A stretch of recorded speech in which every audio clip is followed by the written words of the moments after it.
بشر له المسؤولون العسكريون.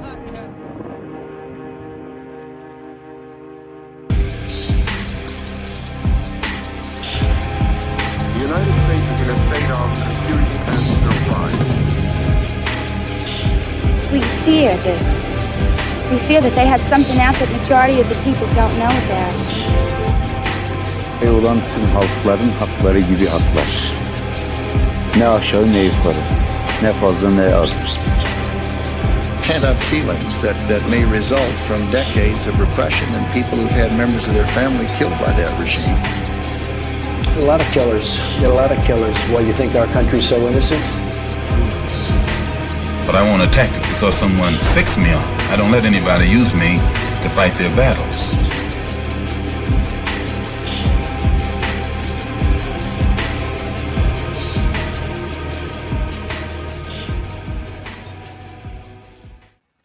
Hello and welcome to Varn Blog. And today I'm with Nick Marcil.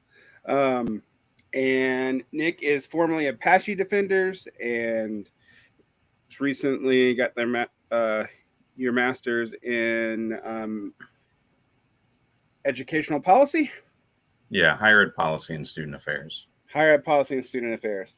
And today we're going to be talking generally about education because you've been involved in a lot of organizing around issues in the Pennsylvania area.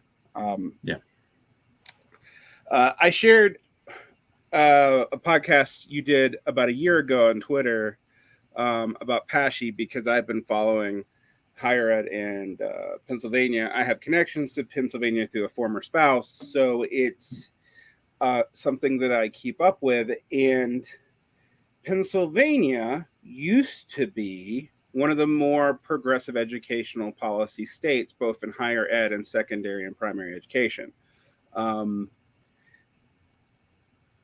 Big asterisk on used to be, but used to be a strong union state. The PASHE system, while it has always had flaws, it's a weird public-private partnership thing, was fairly innovative. I think, you could not as ambitious as, say, the city university system in New York, but definitely more ambitious than a lot of other states, in that it was aimed at providing fairly high quality education at a theoretically affordable price.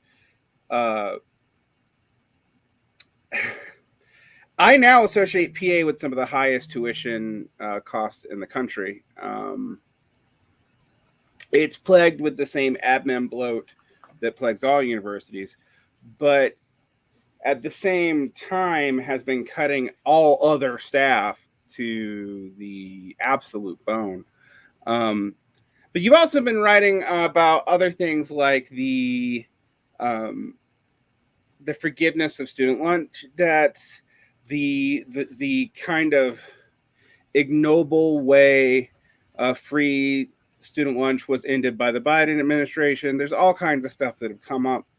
So this is going to be a very broad ranging conversation today. Also, it's one I really care about because I work in education. I am a department head and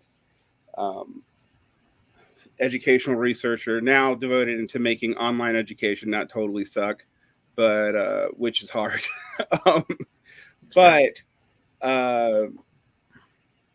So, and those were all the trends pre-COVID. I feel like we have a stress test post-COVID. But the one thing I want to ask you first, before we really get into this,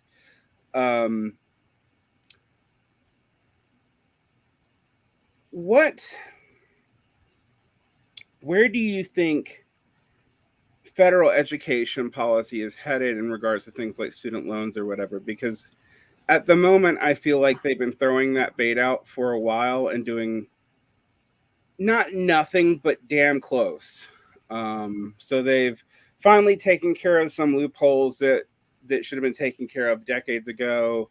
They have made their website slightly better in how you apply for things like student loan forgiveness, although it's still unclear, and the complications of the law are in my own case, for example, I paid on a loan for 10 years before I realized that I had to consolidate it into another kind of loan to be eligible for public service forgiveness, for example, and that none of those 10 years before I did that would matter,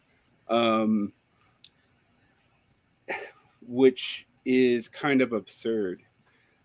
So where do you see that going, just as a policy, wonk on this issue? Yeah, I mean, as I look at it and as a reminder of things, Biden promised like $10,000 cancellation and more, technically. Not like that promise really means anything, as we know, like, throughout history of any, Democratic president even. But, with that, I feel that there's going to be cancellation. I don't know how much or, in what ways that it would be.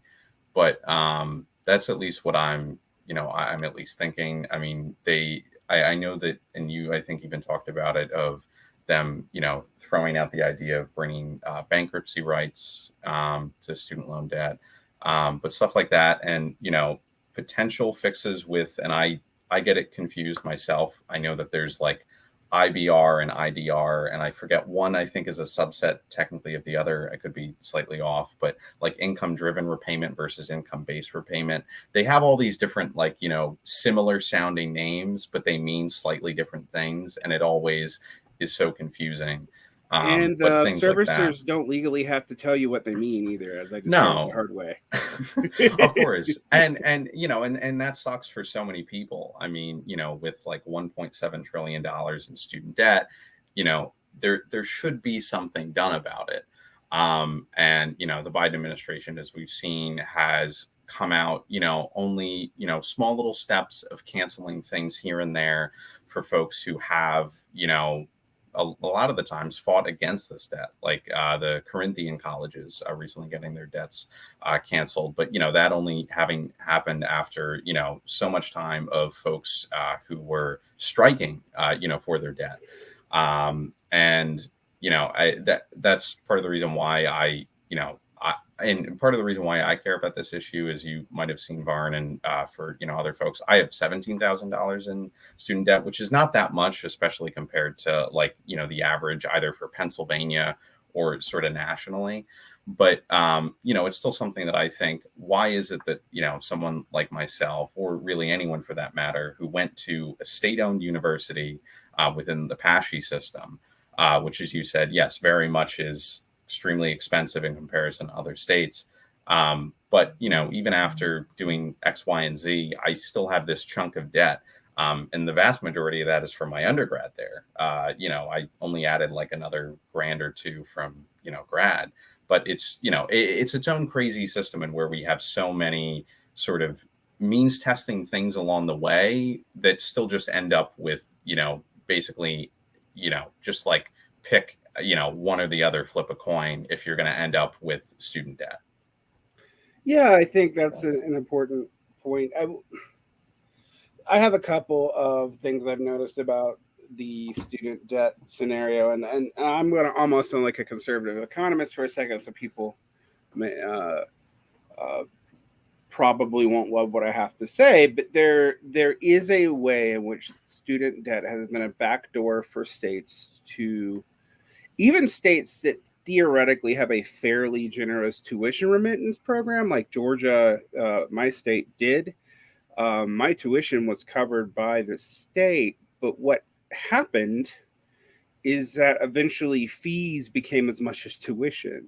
Yeah. And so I probably took on more than your amount of debt in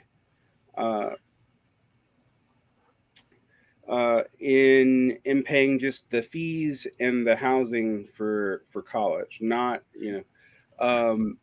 then when you add on to that, I also went to grad school, and also only, I think, one of my grad school loans was forgiven because I'm a teacher. It was like $3,000.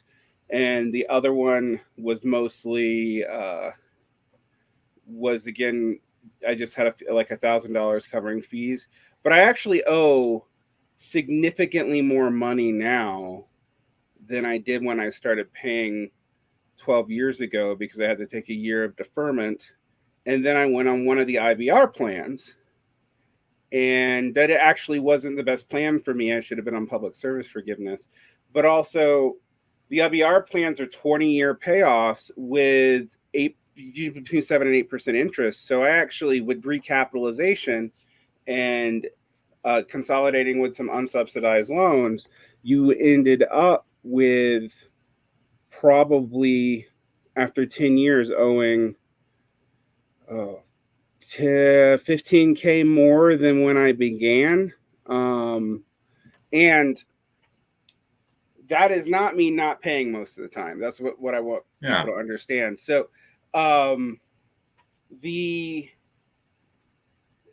messed upness of that has set with me because I figured out recently that I've actually paid almost what I borrowed, like within a couple $100 before COVID hit and froze everything. Now, we also have this fact that the economy sucks right now. Student loans are a big burden on it. They've been frozen forever. I've been reading articles where like only 60%, only 40% of students paid anything on their student loans during COVID. And I was like, because it was voluntary and you froze it. You're not.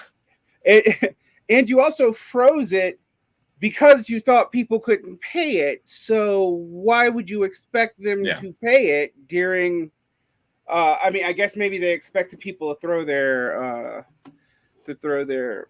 Biden bucks at it or Trump bucks, depending on which round of you were getting. I don't know. Like, I mean, like the pseudo outrage in that like amused the shit out of me because I was like, well, I couldn't tell if it was actually from the reading the article. It was like a weird mixture of outrage and then like we should be worried about all this student debt, and I'm like, yeah, you should. I agree with you. We're going to see some forgiveness, but I'm not putting out a whole lot of hope for a lot. One reason for that is that Biden's already having the Secretary of Education come out and talk about, we'll give you plenty of time before we kick back in payments. So for most people, there will still be payments. I think they can't really do the bankruptcy thing because that would require an act of Congress. But that's a funny one because I'm like, I don't even know why Republicans would oppose that. Like, it's just treating it like normal debt. And it would actually remove some of the onus from the federal government as far as the cost. It would probably, I don't know. It's interesting to think what that would do, change to the loan system, but it would at least be some kind of check. But I also have to say, I mean, and I've said this before elsewhere, student loan forgiveness actually isn't enough to fix the major higher ed problem in the country. And I would even go so far as to say making college free by itself. This is not me opposing it, but by itself would not fix the higher education problem in this country. And the reasons why I feel that way are just other countries that do have free education. They still follow the same emissions, like success rates that you broadly see in places where it costs money, meaning that the well-off actually benefit under either system. So you'd have to do more to really help out lower income students. But, you know, that's neither here nor there. But I wanted your opinion on it because you follow it. I've gone back and forth with I thought we were going to get any. I think we are going to get some. I can't see Biden doing nothing. But he does seem to be stalling forever. Yeah. Like, so who knows? I mean, part of me half suspects that this is a hold on bated breath thing till after the midterms, and then he'll do one thing or the other, or he'll set up a time bomb for whatever the next president is. Yeah, that could be the case. I mean, you know, you've definitely seen it with, you know, and I've been one to call Biden out on it, you know, so have others within sort of like the student debt, you know, cancellation sphere of like, you know, does Biden want to be the president to restart student loan payments and, you know, basically say, you know, Trump was the one who paused them and then Biden's going to be the one to restart them. Like how would that look, you know, for him? politically in certain ways. But also, Varn, to go back to what you were saying about the fees too, because I wanted to like chime in about that. That's very much, like an issue and something that I myself especially saw amongst like grad students, because a lot of us would have graduate assistantships, and mind you, this is something, at least for those at my university, maybe you had like a 5-hour contract, 10, 15, 20, and technically within the PASHE system it's not supposed to be over 20, although there are some who, through certain departments, kind of, it's you have to be over 20, or regardless of how many hours you're contracted for, you're likely going over those hours. But granted, you get whatever you get in terms of tuition remission / like get whatever class is paid for, and then you only get so much in a stipend that basically covers your fees or doesn't. And then it's like, okay, how do I pay for housing? How do I pay for food? Like, how do I pay for these things? And very much hamstrings those, especially who are less well off, especially in like a state like Pennsylvania. But yeah. Well, I mean, when you pair that out with most of these grad schools have, particularly if you have an assistantship, a promise not to take other employment. And I've always found that, I mean, I was subject to one too. Like I've always found that very, very, very pernicious. We had to have permission from our advisor to, to take additional work. And and I understand, as far as like completing your studies and stuff, kind of why they'd want you to do that. But it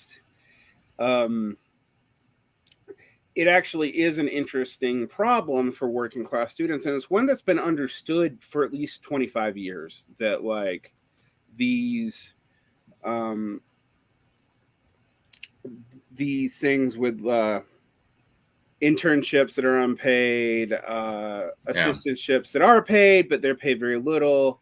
The barring, if you're full-time, of taking additional work, it is known to disproportionately hit people from first generation college goers harder. And it's also a backdoor class order. So it's something that's understood. I mean, we've known about the problems. I mean, I was reading a book from 1998 that was talking about this problem. Yeah. Like we've known it for a while. There's been no effort to really significantly change that. I mean, when I say we've known it for a while, hell, I was even thinking about Jacques Barzoum writing about it in the 70s. Yeah. So it's an issue. Just to add, if I can, you're making me think. Funny enough, I know recently at Westchester, the Career Development Center now has like a fund to pay for unpaid internships. Now, that's definitely like its own like helpful thing. I think there are other, of course, more structural things that we like need to do. But I find that interesting. And then also adding of like additional sorters that I've at least seen, and I'm sure you have and others, is like, and it depends on the college to an extent, but like the differences between those who commute or don't commute and like live in housing, and then also the differences within housing, because I know it within PASHE, and I don't know of how familiar you are with it, and or I talked about it, I think, a bit on that podcast, but that there is like a huge difference in terms of the two, I'll say, levels of housing within, I don't know, I am going to say it's all the PASHE schools, but I'm not 100% sure, but I at least know it's the case at Westchester and others, that, basically they have a foundation, which is like the Alumni Foundation. They have a subsidiary which oversees basically like this university housing that is sort of like through the university, but like it's higher scale, you could say. And, instead of having like communal bathrooms, you have, maybe 2 people to like a bathroom in your room, or 4 or maybe 6 to like 2 bathrooms, whatever it might be, like configuration wise. And that's a very interesting sort of class sorter. And I know someone who was in the program that I was in a couple of years ago who actually wrote about like that, and also like other sort of differences and sort of like the, you know, grander idea of like neoliberalism and like how, I don't know how that sort of shapes people like to an extent, and or shapes, you know, like who interacts with who within the university, and you know, like different, I don't know, just different things that I just find are kind of interesting. I mean, one of the things about Pennsylvania higher ed is that it's different systems and there's multiple. It's actually, I will say this: Pennsylvania now has one of the more complicated state school systems, because in addition to PASHE, you have the Penn and Penn West system, and then you have. So there is the PASHE system, which is the PA state system of higher education, which includes Westchester University, Millersville, Bloomsburg, like, you know, name it. And then just recently within that system, they consolidated 6 of the 14 universities into 2. So I find it funny. They finally changed their Twitter bio on the PASHE Twitter, which I was joking about. It was going to happen at some point. And I was wondering, will they say there are 10 universities now? And no, they don't. But so that's that. And that's where you might have heard there's Penn West. Yeah, which is Penn multiple West schools, but not. Yes. So basically, like, think of it, and I'm trying to remember if it's California. I want to say it's California University. So formerly, like, California University of Pennsylvania, is, let's say, the main. I know it is now like the main campus, similar to on like more the eastern side of PA. There is Bloomsburg, which is like the main campus, and then the other 2 are like sort of satellite campuses in a way. I mean, they're not going to directly. Although they were independent schools at one point, so it's exactly. like hard to see them as satellite campuses. Like, I think Penn West. The reason why I know about Penn West, is my ex went to Edinburgh. Okay. And so I'm familiar, and that's how I know about PASHE too. It used to be in PASHE. Now there's some kind of weird consolidation. Are they still in PASHE? I don't know. Like, and then the weirder thing is, and I wonder sort of behind the scenes certain things of like pressures, but on like sort of what's called like the Western integration, although they just use that as a nicer word rather than consolidate or merge, which are the actual technical definitional terms that they have to use in certain language. On the Western side, yes, it was Edinburgh, Clarion, and California, which became Penn West. And so now it's called like, it's technically the official name is Pennsylvania Western University of Pennsylvania of the state system, as is like, you know, Westchester, or, you know, whatever. But so now it's like Penn West Clarion, Penn West Edinburgh, Penn West like California. And then on the quote unquote Northeast integration, which is weird because Lock Haven, I would not say is Northeast, nor is really, what can I think? Mansfield. But you know, so it's the Commonwealth University of Pennsylvania, which is really weird because then the other system, Varn, is the Commonwealth University, or like the Commonwealth state system of higher education, which includes Pitt, which includes Penn State, which includes Lincoln University, which is often forgotten, and then also Temple. So those 4 are in what are called state-related schools, which is definitely odd. And it's also interesting because PASHE only gets now, I'm going to say, around a quarter of its like overall funding from the state. You know, compared to when it originally started as PASHE, it got like, you know, 2/3 or so. And then those are, you know, the state owned directly.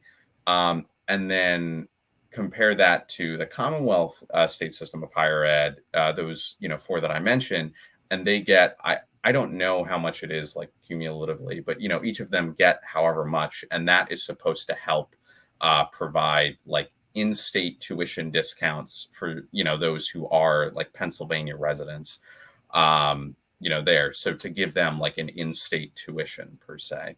But then the other thing that I was going to mention was, yes, in the quote unquote Northeast, as they say, it's the Commonwealth University of Pennsylvania, but they're not doing like Commonwealth University, like Bloomsburg, like they're still like retaining those names. So I know there's certain pressure, and it's just so weird and just like, it just annoys me. Yeah, for my audience whose eyes may glazed over than that, I want people to understand this is not unique to Pennsylvania. These weird mergers and realignments, they're also common in Georgia. There's also been a trend in a lot of these states to turn every community college into a technical university so they can charge more tuition. And Georgia, that has meant there basically are no more community colleges. There's a few, but there's not many. That has not been true out here in the Mountain West. They haven't gone that route, but in the East Coast in general, not just in the South, that has definitely been a trend for the past 30 years, is to turn every community college into a university by throwing on a master's program and like one or two things so that they can then raise the tuition significantly. And yeah, actually, though, not usually raise the educational standards very much. That has led to some of these systems, though, with like highly arcane, hard to follow administrative structures. So you often don't even know like who's the school dean or whatever that I'm actually answering to now, because the part of the administration consolidation has this one leader over here at this other university, but then there's the local leadership here too. How do you appeal to things? This has often been a nightmare. Most students at an undergraduate aren't as directly affected by this, so they don't know what's going on. But what I've always found interesting about this is just like in the staffing downturn in 2007, 2008, with secondary school, what we see is there's not despite all the benefits of consolidation, what you see is there's not actually a significant decrease of administration on any level. Yeah. Although, as you pointed out, in some of these reorganizings, it's led to like 30-40% staff reductions across the board. And in some of these areas in rural Pennsylvania, the only large employer now after deindustrialization is the university. So they have massive downstream effects. One thing that I found fascinating researching this that kind of puts the terminal situation of PA education kind of up there, and kind of obvious. And I think this is true for most of the Rust Belt. Everywhere right now is having trouble with secondary and primary ed teachers. Like recruitment is down usually about 40% in most states. There's generally considered to be a 25 to 30% staff shortage in general in areas like the front office and subs, in places where that has mostly relied on retired teachers. You're more looking like an 80% staff shortage. It's kind of getting insane. But in PA and in a lot of states around PA, that recruitment is down not 40%, but about 60%. What is happening in Utah education where it seems to be declining? Why is the Rust Belt declining faster than a lot of the rest of the country, given that a lot of those places technically have Democratic governor's offices? A lot of them have fairly strong teachers unions. Why is this happening? That is a good question. And one, I mean, and to set some context, and not like this is the case for every single Apache school, but a lot of them were founded as teachers colleges back in the day. So it is interesting of like bringing that sort of idea up of sort of the decline, and and especially in more rural places in PA, and where that school is very much training the next generation of teachers for that area. So without it, or with sort of, as I'd say, the like continued decline or the maintaining of the decline of the state system or of a lot of these universities is very much harming, as you were saying, Varn, of say like public education or primary ed writ large. And I mean, I would say, part of it in a state like PA, you know, you could say, and not like this is its own excuse, as I've seen, but you know, it is a Republican-controlled legislature, and right now you have the Republicans. If you're not aware, I just randomly came across it like the other day, but they were holding up, and I haven't checked because I was trying to somewhat enjoy the weekend, even with all the craziness. But they've been holding up the state budget because of like stem cell research at Pitt, sort of stuff. I don't. They have some, you know, sort of interesting net of theories, I'm sure, in, you know, why they're opposing it, but they're very much saying it's like a pro-life, you know, vote, pro-life issue, which is its own craziness. But I mean, you know, I think some of the unions have their own fear of retaliation for like pushing, you know, far enough in certain ways with certain issues, in where that like they like their own existence, you know, would be at threat, as I think you've talked about in if it was Georgia or another state. It was Utah, Georgia, okay. Outlaws. Georgia Outlaws. That's what I was thinking. No, that's what I was thinking. Yeah. And of when you had talked about that on a prior vlog, it was making me think, you know, maybe that is like a partial fear with some in PA. I mean, Wisconsin didn't get rid of the unions, but it did end the ability to strike, and I think even the ability to collectively bargain, which effectively killed it. I think they still call themselves unions, but now they're just glorified lobbying arms. And it's been interesting the way we've adapted to it out here in the West, is like, which are stronger, weirdly are stronger, even though they're right to work and have been since there've been right to work laws. The teachers' unions out here are strong. Yeah.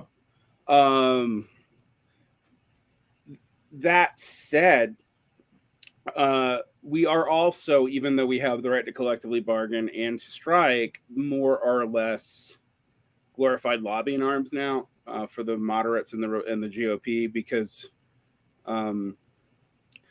what my union is becoming more and more afraid of is the polarization sorting that you see in purple states like the South. Most of the South now is purple, and it's exception of like Alabama and Mississippi, and maybe not Louisiana. It has a Democratic governor, and a lot of these Rust Belt states like Ohio, PA, up into the upper Midwest like Wisconsin, where things are very, very close. We've actually seen more activist-leaning Republican legislatures. Some of that sorting, I think, like there's a lot more when, unfortunately, in a place like the Mountain West where the Republicans have been in charge forever, there's a lot more variance within the GOP. So like there's a reason why Mitt Romney comes from Utah. Like instead of there being two parties, there's effectively two different GOPs that you have to deal with. And except in Salt Lake, which is run by Democrats, but no one cares. This is Gomorrah here, so it doesn't really matter. But you know, it's amazing how they've been able to discipline teachers with this in specific. If you see what's happening, I mean, like the fact that the GOP has realized again, like it did with this gay panic stuff in the aughts, that focusing on ed is a way to involve more people into the culture war. But in a lot of these policies, they are actually somewhat disastrous for states. For example, Florida schools are perpetually underfunded, and now they have to, at all levels, have way more admin devoted to meeting these DeSantis dictates of these additional surveys they want to do, this curriculum monitoring that has to be pre-done, etc. And some of these dictates actually contradict each other. Like, for example, some of these bills require total curriculum transparency. So anything you say or do is supposed to be posted up for parent comment for months before you do it. But then you're also asked to differentiate, which is in the direct conflict with that other law. For those you don't know, differentiation is where you have to change a lesson on the fly to make it better for a student. So and if you're locked in with these restrictions, you can't do that. All these states have declining. I mean, I'm going to say something offensive, but we're talking about both higher and lower ed. But in states like Arizona and Florida, which are probably the most neoliberalized public school systems, it's gotten to the point that like they're so desperate for teachers that basically having a pulse and a high school diploma and like an associate's degree will almost promise you a job, because they go through them so quickly. And this is only going to probably increase with all these politically motivated curriculum war stuff. And, in areas where, I think we're going to see a lot more of that in a lot of these areas. And I think we're going to start seeing a lot more of that in the Upper Rust Belt, because it's also happening in Ohio, probably happening in Michigan. A lot of these areas are now, they're not just battleground states in the presidency anymore. They're not battleground states like between very reactionary Republican groups and very anemic Democratic groups that, basically, I mean, like the Democrats of Illinois have basically relied off of a fairly corrupt machine for more or less 100 years.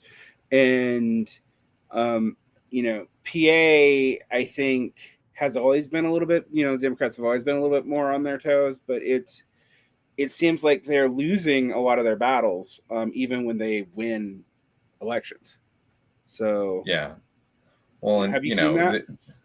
I would say that I have, and I also just have one other thing, Varn, of just something else that I was thinking of why, in part, things are the way that they are, or at least like when I was saying the unions, being wary of like their own like fate to an extent.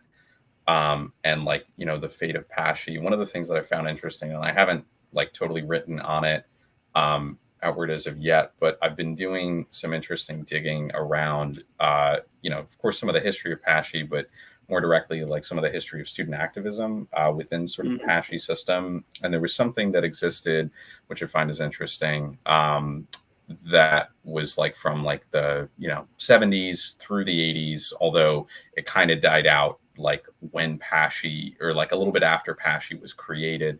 Pesci was created in 1983, but basically it was like a student lobbying group / like student activist group in a way. And I just find that something like that, in my opinion, needs to reemerge and, have an actual like partnership with these unions in order for, in my opinion, in order for them to be more aggressive and like militant in a way, because otherwise you have a lot of these sort of like upper administration people who will consistently say over and over again that like, this is good for the student, like this is better for the student. And then they're just basically picking and choosing which student that they're talking to in order to like say X, Y, and Z of saying, well, yes, we're going to cut your pay, or we're not going to give you any increase because, we need to make sure that the student, tuition doesn't, like increase, or, fees don't increase, which is its own fair thing, right? Like, I don't want to have to pay more.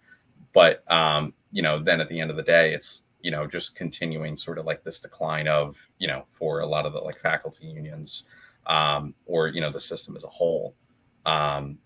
But sort of back and remind me of what you were saying. I'm sorry. I just wanted to mention that. Well, I was just talking about like the democratic educational policy is failing even in states that have one part of government, either the legislature or the governor, under democratic control. And I think a lot of people forget, because a lot of people live in coastal states or in the center of the country where divided government is uncommon, but in a lot of these Rust Belt states, divided government is, and actually in the upper South too, around around Virginia and North Carolina, divided government's actually very common, and it's kind of important. And the other thing to remember is, like, PA is one of the states now that decides like federal elections. I mean, it's kind of actually replaced Ohio in that role, because Ohio's pretty much just red. One of the interesting things about that, I think, is a lot of the Rust Belt states tend older. I mean, that is true. That there's not. PA actually has some good cities to bring people in, but if you're outside of, say, the Philly or Pitt area, a lot of those communities have been declining for 20 years. And what's fascinating is, even with that decline and even with that drop in students, because, talking about decline in enrollments, I'm like, well, yeah, but you also have less kids, like, just in general. Mm-hmm. You still have major teacher shortages and this, that, and the other. And that's fascinating to me, because it's like, well, even with this decline, it's being managed so poorly that you still don't have enough staff. And there's a lot of overstatements. So, for example, a lot of people have been talking about, but even before COVID, how PA universities had lower enrollment. That's true. But the lower enrollment versus the amount cut is not remotely. I mean, in that other podcast I listened to you speak on, you talked about how, like, there was like a 3% drop and there was like a 30% budget cut. Yeah,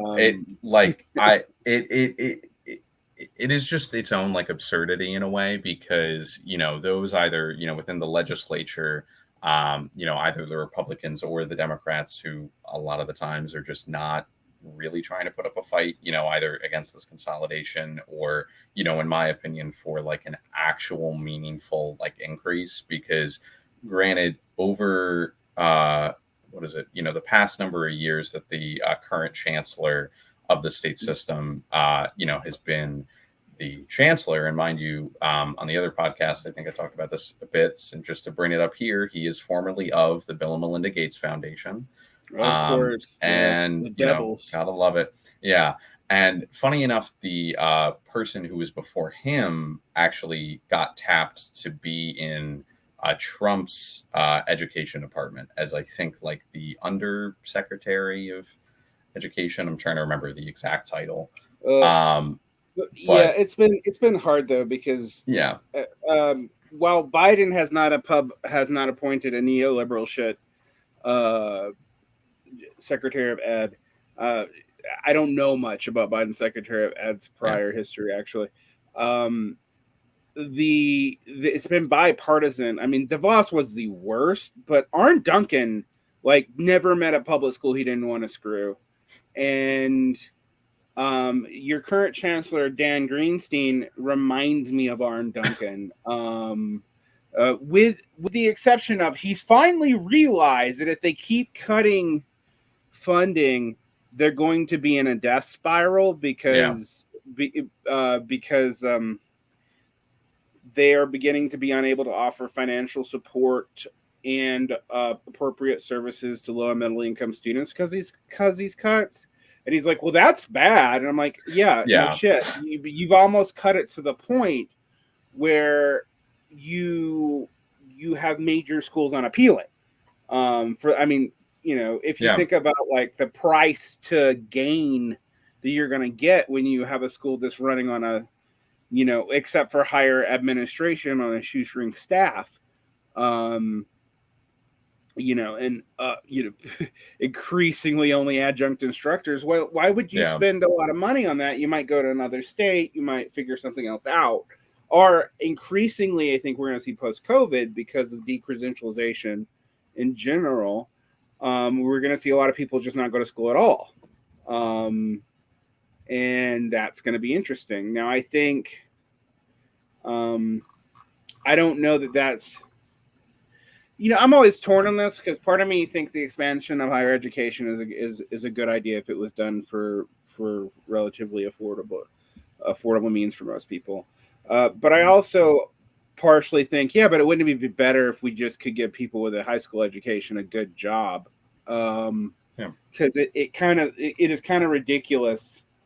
The fact that I always bring up, like, most people now actually, if you're a child of a working class parent and your parents are baby boomers or Gen Xers,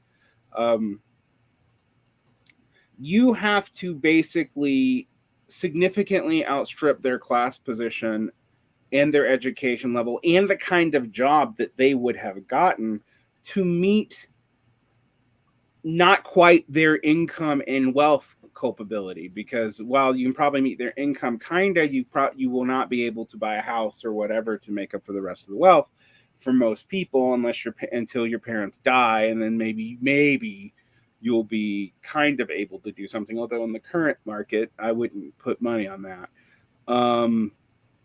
So this whole thing seems to be kind of in a very precarious situation.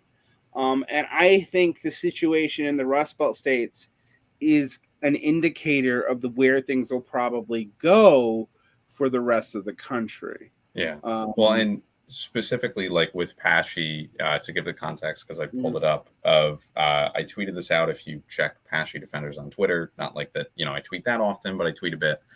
That I had noted that Pesci, was founded in 1983, actually on July 1st, and had an appropriation of about $235 million in like that year's money, which today would be close to $690 million. However, the current chancellor is only asking for $550 million. And granted, back then, Pesci had around like 80,000 students, and now we have probably a little less than 90,000, but still give or take like 10,000 less, overall. And we're asking for over $100 million less. Like that to me, blows my mind. And I can even, pull up of like comparable years, like, back then, sort of in like, the mid 80s, of where we had around like the enrollment that we have now, and we had way more money. And, the chancellor over the past number of years, he basically, he had inherited the like prior chancellor's framework to like redesign the state system in a sense. And so he ends up basically chucking out this like allocation formula that like had whatever it was to like, allocate the appropriations money to each of the 14 universities, and then basically just kept that funding level where it was like the next couple of years, which was around, I think, 470 million or so. And, just now, he's tried to laud that like he has a big, historic increase, like, in funding, which is true. Like, it is like a whatever percent, like over 10%, I think, increase. But that's because you've literally not done anything the past number of years, because you've been like, let's try to redesign the system. And redesign, of course, like, let's cut everything and, consolidate these universities, which is especially harmful because to a lot of rural Pennsylvania, which I think is going to continue to, I would say, decline, if the Democrats actually care about like, winning the legislature. I think that that's just going to continue to decline like their hopes in rural PA. Not like I know if they have the most hopes, but still it's its own interestingness with that. But I just mentioned that because it's to just show like those numbers and just like think to yourself like, yes, this is what we're doing. This is the playbook. We're just gonna like shrink, and then we're gonna see if we can grow. And I don't think that that's gonna happen. Yeah, I think that's where I'm sort of confused. And I think a lot of these universities are going into, frankly, death spirals. And I don't just think it's PA. Like I think there's out here in the Mountain West, it's less likely because there's less universities. Traditionally, there's much lower populations out here. So like a state will have a flagship school and 2 or 3 state schools, and that's it. They're getting pretty highly taxed right now, though. I mean, taxed in the sense that there is a lot of students and not a, and you have massive services in these schools, but the schools now are kind of getting huge, and they need the same amount of students to come in, and a lot of students are foregoing higher education because they no longer feel like it's worth it for them. And in some ways, I mean, I teach seniors, and it is one of the things I do. And a lot of my second half of a year is sitting down with seniors and trying to figure out, like, what are they going to do, with their high school diploma. And increasingly they don't know at all. Like, they just have no idea, because they feel that colleges, that the debt load to benefit is unclear. And frankly, admissions are no longer clear. One of the things with a lot of these schools is they've moved to more progressive admissions. And I'm actually skeptical of progressive admissions, because in most cases, it just means we don't know what the criterion is. So we can't tell people how you get in. One thing I'll say about the PASHE system, though, and this is also concerning, and I'm looking at other trends in similar kinds of schools, is your graduation rates are dropping. So the acceptance rates are quite high, but the graduation rates are quite low. Why do you think that is, and what's driving that?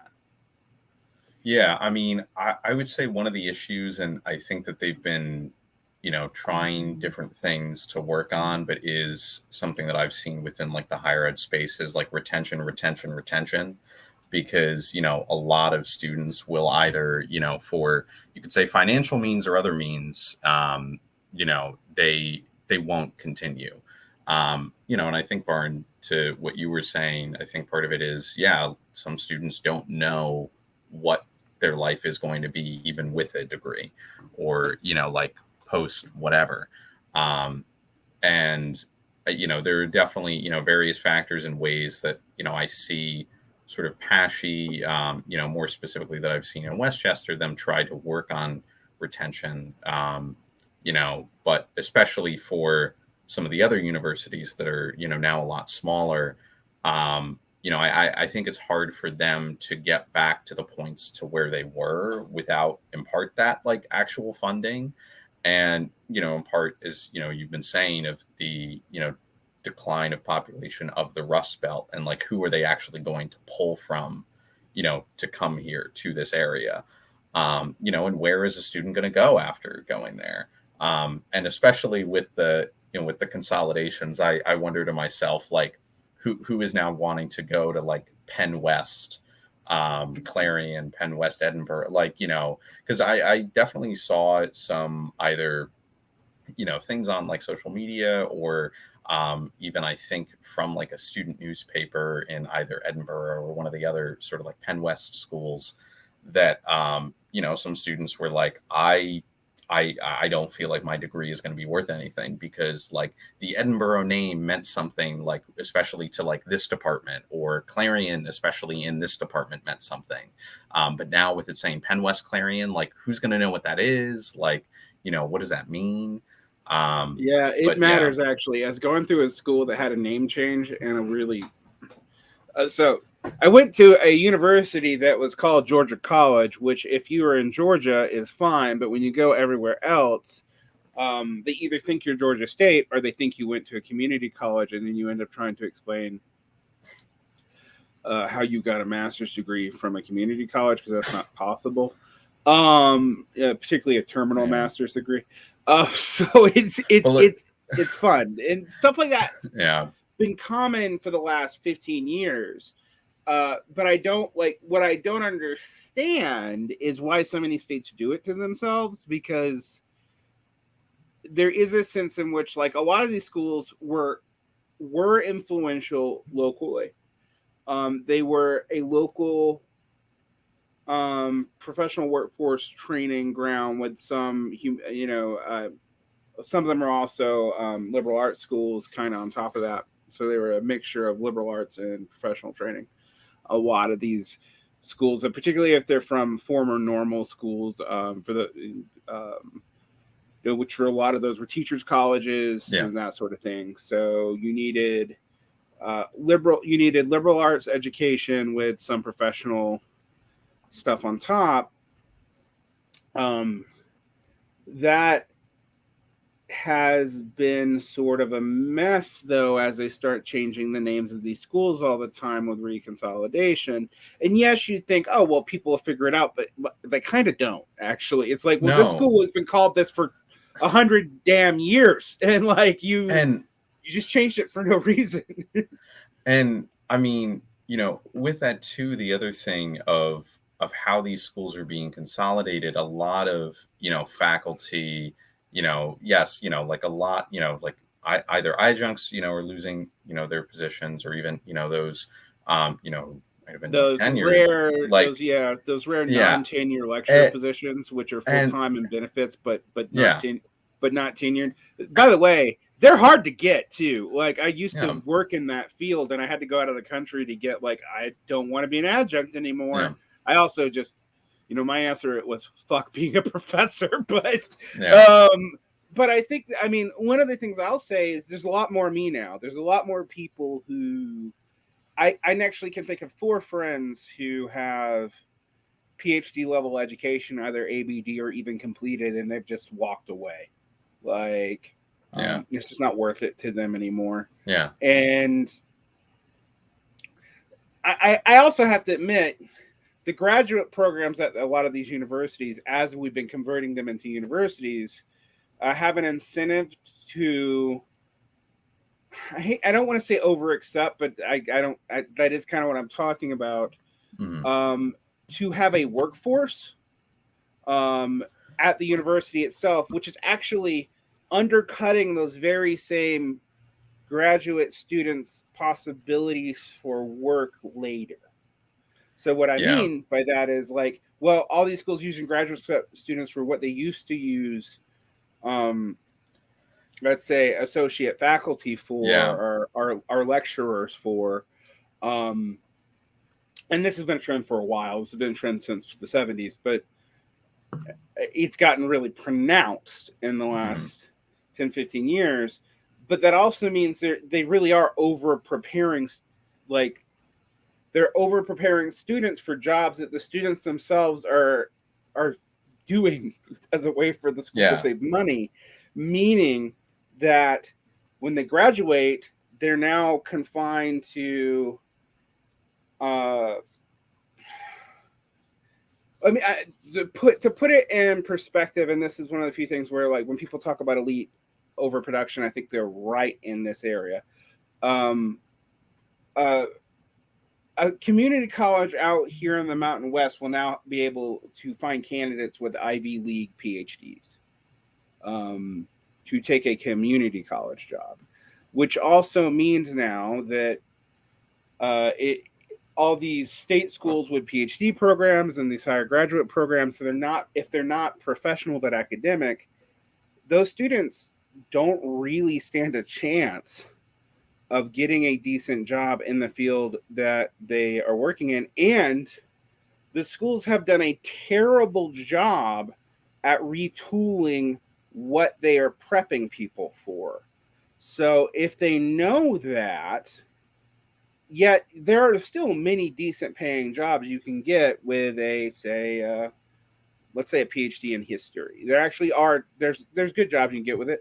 But they don't walk you through that.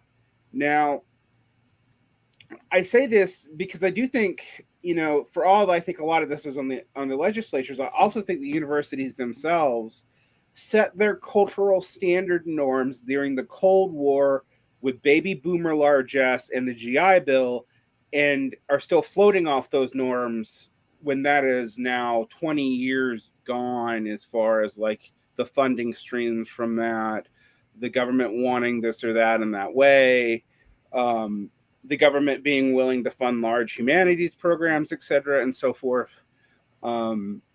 And increasingly,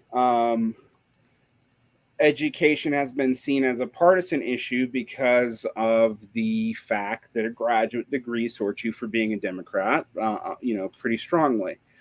This is kind of bad for both parties, actually, because it means that Democrats' most reliable base is actually a very small sliver of the population, probably about 20%. And then the Republicans see higher education as a threat to their agenda, but then that means they also forgo it and don't have, they have fewer equivalent people making intelligent policy. So it's kind of a double bind, and then you have all these Ivy League people being thrown out. But if you're a school like Edinburgh, it's like our Clarion, and now what are your graduates going to do? How are they going to compete in this market? What do they want? And a lot of those schools, you're right, they were basically like a lot of these state schools, and I know people probably know this for their own state, but most of them have a regionally known specialty program. Like they all had a program they were good at, and could be a teaching program, could be a nursing program, something that's going to be important for the local workforce of that state. Not really important on a national level. But like many things in the past 20 years, that level of import has been downplayed. This is obvious in like journalism where like no one does anything locally anymore, even though most local things are probably more important. Which also I think complicates the situation with these schools, which is why no one knows what the hell's going on, because there's not that many people reporting on it locally anyway. But on top of that, you have the same issue with education. Like you have the U.S. News and World Report thing has privileged certain schools to, basically everyone wants to get into the same national schools. No one gives a shit about the state schools anymore. That their advantage really is less than they used to be. And then on top of all that, and I don't know if you have this problem in Pennsylvania, but it is a problem out here in the Mountain West, you have the fact that despite the fact our graduation rates are going up, our proof of efficacy on anything is actually quite declined. So more and more students who go to community college or mid-tier state universities have to go into remediation and are less likely to finish university, meaning that now, and the way I understand, the way I articulate this to people is they're now paying for skills that we used to ensure someone had as a graduate for free. Well, not for free, but for tax money.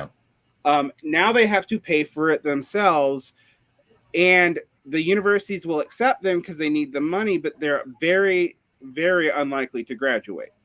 So that's that whole raft of the under 10K debt that Biden's talking about, where you have tons of people who have like an associate's degree worth of classwork but can't finish anything beyond that, but are saddled with 10K, 15K in debt. It's not huge on the student debt market where you hear about, 6-figure debt, but it's, if you're a first generation college student and you don't come from wealth, and most of these people don't, that's going to be a significant burden on you when you're, earning expectations probably 35, 40K at best in your first 10 years of employment. Like that's bad. Like that's a terrible situation.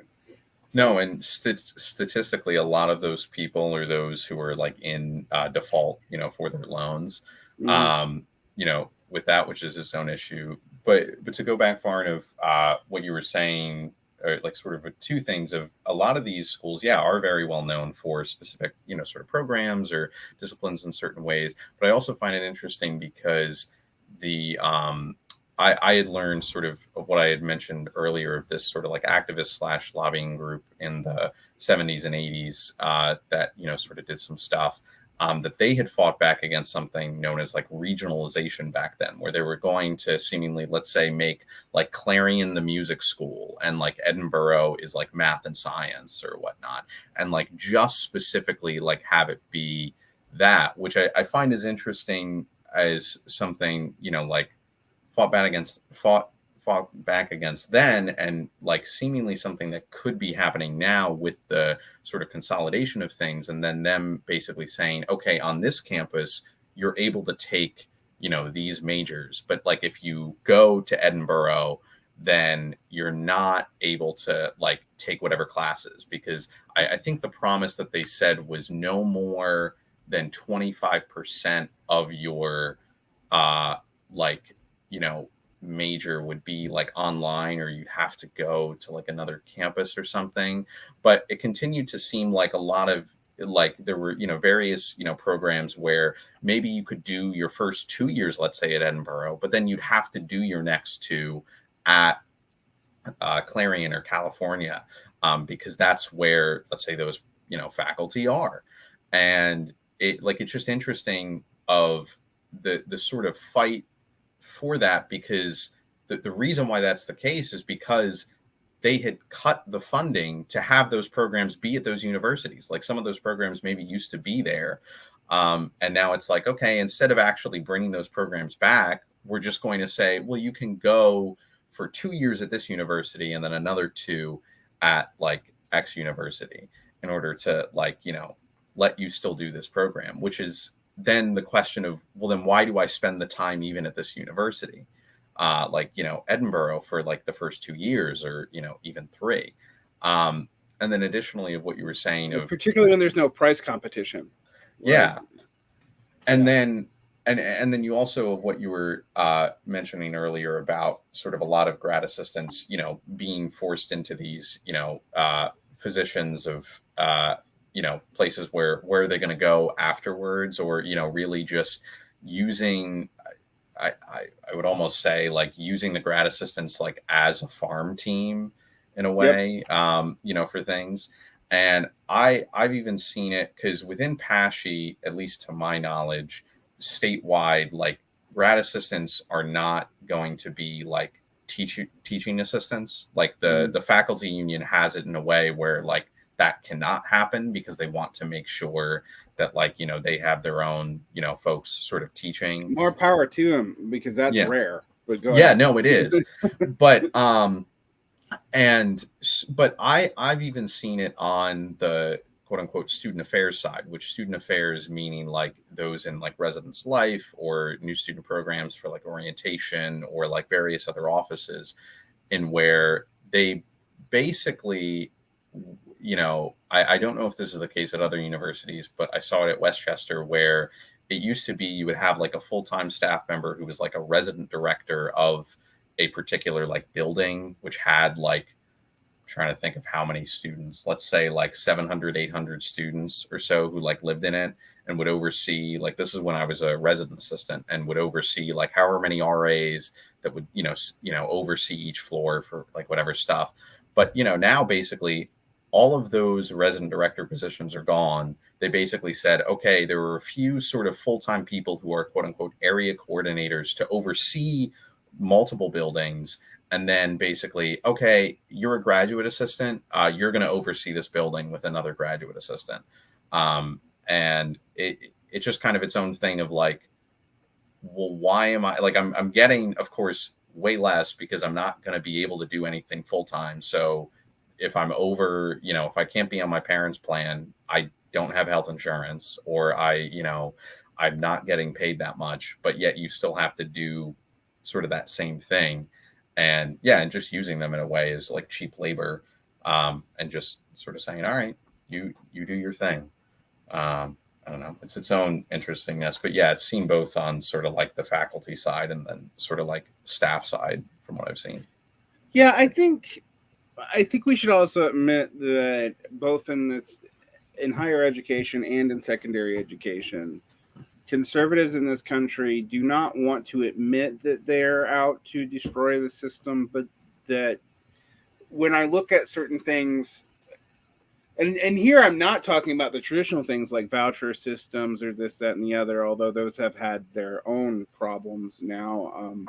The ruling of the Supreme Court in Maine, for example, pretty much means if you do a voucher system, you can't deny anyone, any school, regardless of what they teach.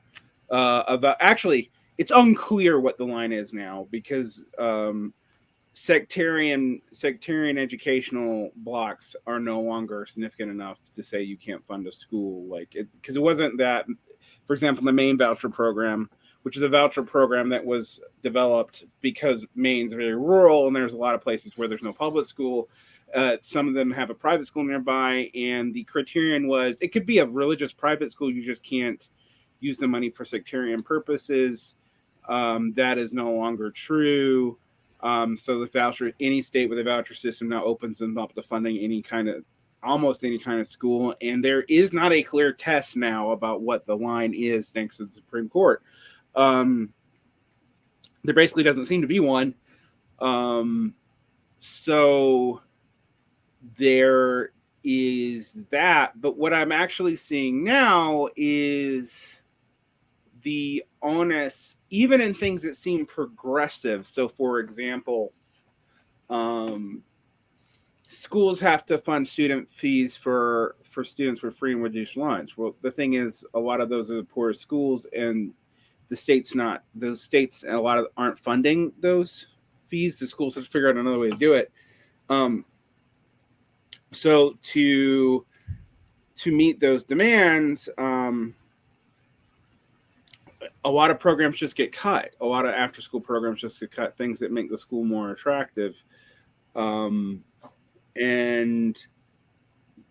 there has still been talk of charterization, but charterization has been such a financial boondoggle, and it's become obviously so.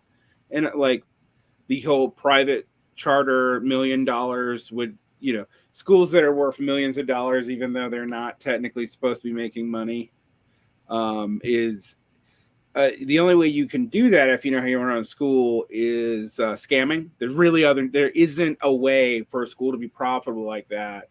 And even with driving wages down for teachers and stuff off of tax dollars, unless there's weird illegal investments, and there usually is, and these schools get shut down for embezzlement, federal aid fraud, misappropriating sped funds. And so that's become a scandal too in a lot of places, where even in conservative areas, charters aren't hated, but people don't entirely trust them anymore. Also, study after study just shows that unless you're in a very specific kind of program like KISS, they're about the same. Like there's no real difference in efficacy. Some of them, having worked at a charter school, sometimes you are released of certain onerous rules, right? But it doesn't usually, like, there's usually other onerous rules that replace them. So it's, I say all this because I don't think people realize how systemically screwed this is, but that also means now the right's changed its tactic to underfunding things, but then opening the schools up to lawsuit for a variety of things, some of which seems progressive. Some of it's ridiculous stuff like, we'll sue you for teaching critical race theory. We'll sue you. I mean, the most infamous one is the Reproductive Act, where if you acknowledge certain things with young children, you could get sued. But it's weird because while Republicans and conservatives claim that they want to reduce the bureaucratization, every move they're doing now actually increases it. And so the only thing I can figure out and also the way they're scaring teachers off in red states just en masse.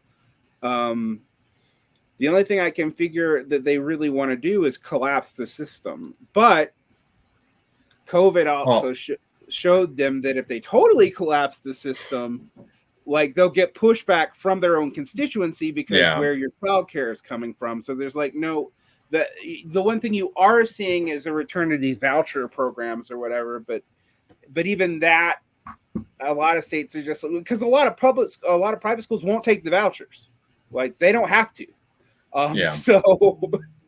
So it's and I think the universities conversely don't know how to deal with this either. And this means you have a whole chain that's, to me, showing signs of breakdown.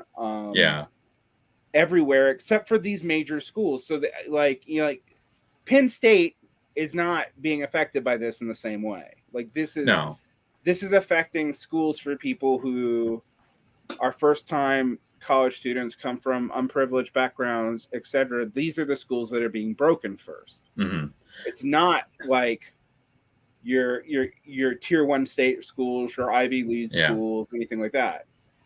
And that's the interesting thing too, of like sort of bringing up Penn State and some of the other schools in comparison. And I almost sometimes compare it to, in a way, almost like a charter school, but like at the university level in a way, because, you know, they basically, is what you were saying, you know, they themselves, they get certain public funding, but they don't have to be accountable in the same ways that, let's say, those in the PASHE system or like those directly state-owned universities have to be. You know, for instance, you can't do like what on the state level is called a right to know request. But like federally, a lot of people know like FOIA. So like right to know request in PA is like the state equivalent to that. And, you know, you can do that, let's say, to some of the PASHE schools, but you can't do that to Penn State or Pitt in the same ways because of the fact that they're not state owned, which is interesting. Although you have seen some calls by some of the, you know, those in the Republican legislature wanting that to be the case, which I find is interesting, but it's more along what I was mentioning earlier of this stem cell research stuff. But then additionally, what you were saying of sort of like the breakdown of the system of, I mean, one of the people who's on the board of governors, which is this 20-member board that oversees the Pennsylvania state system of higher ed. And the chancellor sort of works alongside them, works with them. It's a weird sort of partnership. And wondering to myself, I always wonder like who really drives the ship in different ways. But someone on the board is a former Speaker of the House of the PA state legislature, a Republican. And, you know, he himself, what I find boggles my own mind, recently said on like a board of governors meeting was that he felt that the state system universities, that like they didn't always need to grow, like, you know, that's not the way for them to get out. However, literally the way that you stack the deck to them, the only way that they can is if they continue to grow. Like this is what, like, you know, the entire legislature a lot of the times has been saying, like there's enrollment decline. We need to bring back students. We need to like keep students. We need to like, so then why is it that you have in your head that like they don't need to grow? Then like what do you see as the purpose of these state system schools for you? I mean, you even had a Republican legislature say on the floor like directly, like, you know, he was saying this, the state system university in his area, which I believe was IUP, Indiana University of Pennsylvania, you know, was being harmed by the other schools in the system because of how things are structured, and was, you know, saying like maybe we should just dissolve the entire state system. And then basically in response to that, this was while the chancellor was there and taking questions from like the entire legislature, the chancellor comes back to return and just says, well, you know, if my consolidation, you know, like doesn't happen or, you know, whatnot, I'll come back next year with a legislative package to just dissolve the state system. And then, you know, thankfully, in a way, he got, you know, pushback from people and then put out like a, I'm sorry, I didn't mean that, like, you know, sort of thing. But it's just like its own, you know, craziness of, you know, you have someone who is directly in charge of this entire state system that's like, yeah, I'm willing to dissolve this if, you know, things don't go the way that I'm supposedly envisioning that will save the entire state. And so it's its own craziness. Yeah.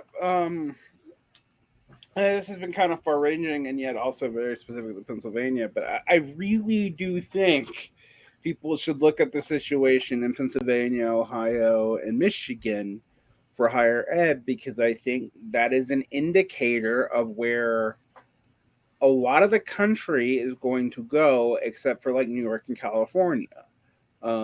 Because the same budget constraints, the same, even if you're a blue state, relatively blue state, like one of the New England states, if you're not New York, you might have mixed government. That happens even in New Jersey. I mean, like, so these kinds of problems are continually popping up, and they're happening in the context of this larger problem of the university. And yet, there is one thing in which I'm sympathetic with a lot of these lawmakers on, and that is the administrative cost of these universities has skyrocketed. I mean, like, that is a difference. Like in the 80s when they formed PASHE, that would have not have been the case. They could have, they were probably operating, you know, I mean, what is it, the ratio of staff to faculty to administration and PA? Do you know? I don't know off the top of my head. I know in Georgia and in Utah, it's like 2 administrators to every 1 faculty member, which when you think about that is, and that's low, actually. Yeah, that's no. insane. Like it's like, wow. Like, what are you going to do with that? Like, how do you, and I don't want to tell people it's not all just PMC greed or useless jobs. A lot of this is also because there's a lot of legal requirements for funding, and all these weird, both Republican and Democratic things that require more and more people to oversee them all the time. I don't oppose all of that either. I mean, we don't want, you know, anarchy in these, but like, and some of that stuff is useful. So, for example, you do need more administrative help when you're dealing with a lot of low-income students, because they're going to need a lot more guidance on how to deal with all the financial stuff, because they have no background for it usually.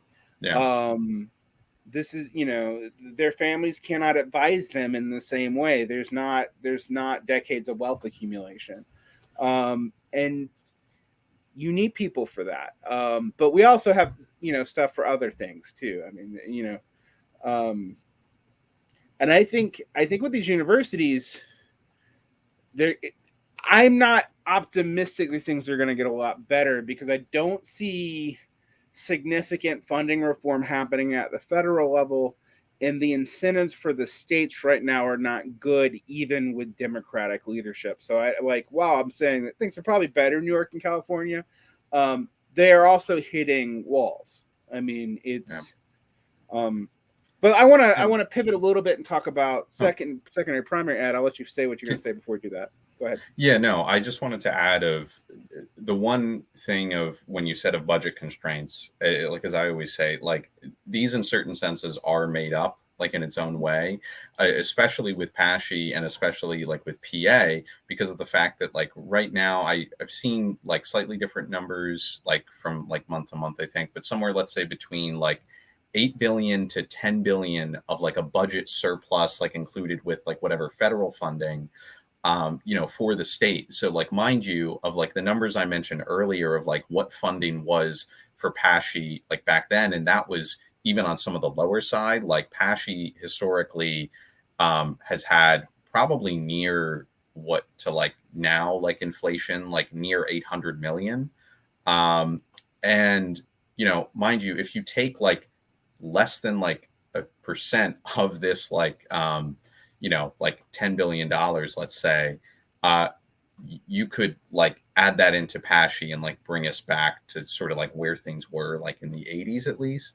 But definitely with, and I think you've talked about it in a prior episode, Varn, but of, you know, some of the administrative bloat, you can even argue, is because of the fact of how like education writ large, instead of doing things through the state, we do it through like educational institutions.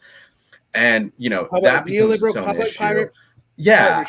And that's the thing. And that's the thing that like bugs me so much of like these things, you know. And additionally, I always think of, you know, and as you had said, like earlier on, one of the things that I've done some stuff with is like lunch debt. Like additionally, like if we don't have these certain financial barriers, then we don't need certain like administrative things to like exist, like, or at least like in the same ways, you could say.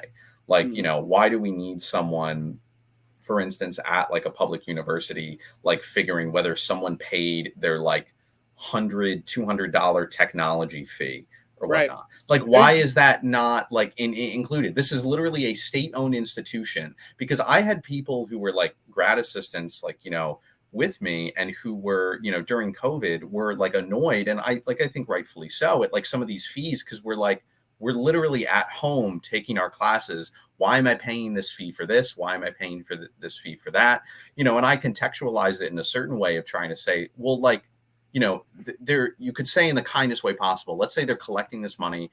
And as I saw that they were giving laptops for certain students who like did not, let's say, have that, or like, you know, Wi-Fi hotspots or like whatever. But at the same time, it's like, why don't we just do this through the state? It just blows my mind in that way.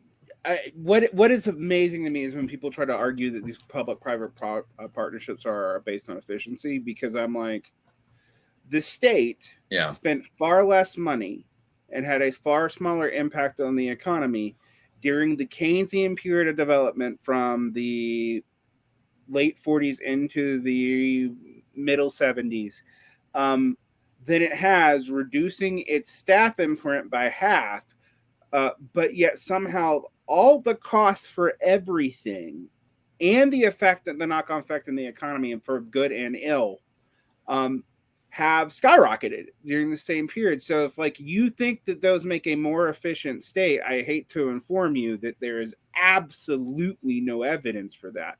However, what it does do is put public money into private hands. Yeah. And it creates a bunch of bullshit, unnecessary jobs.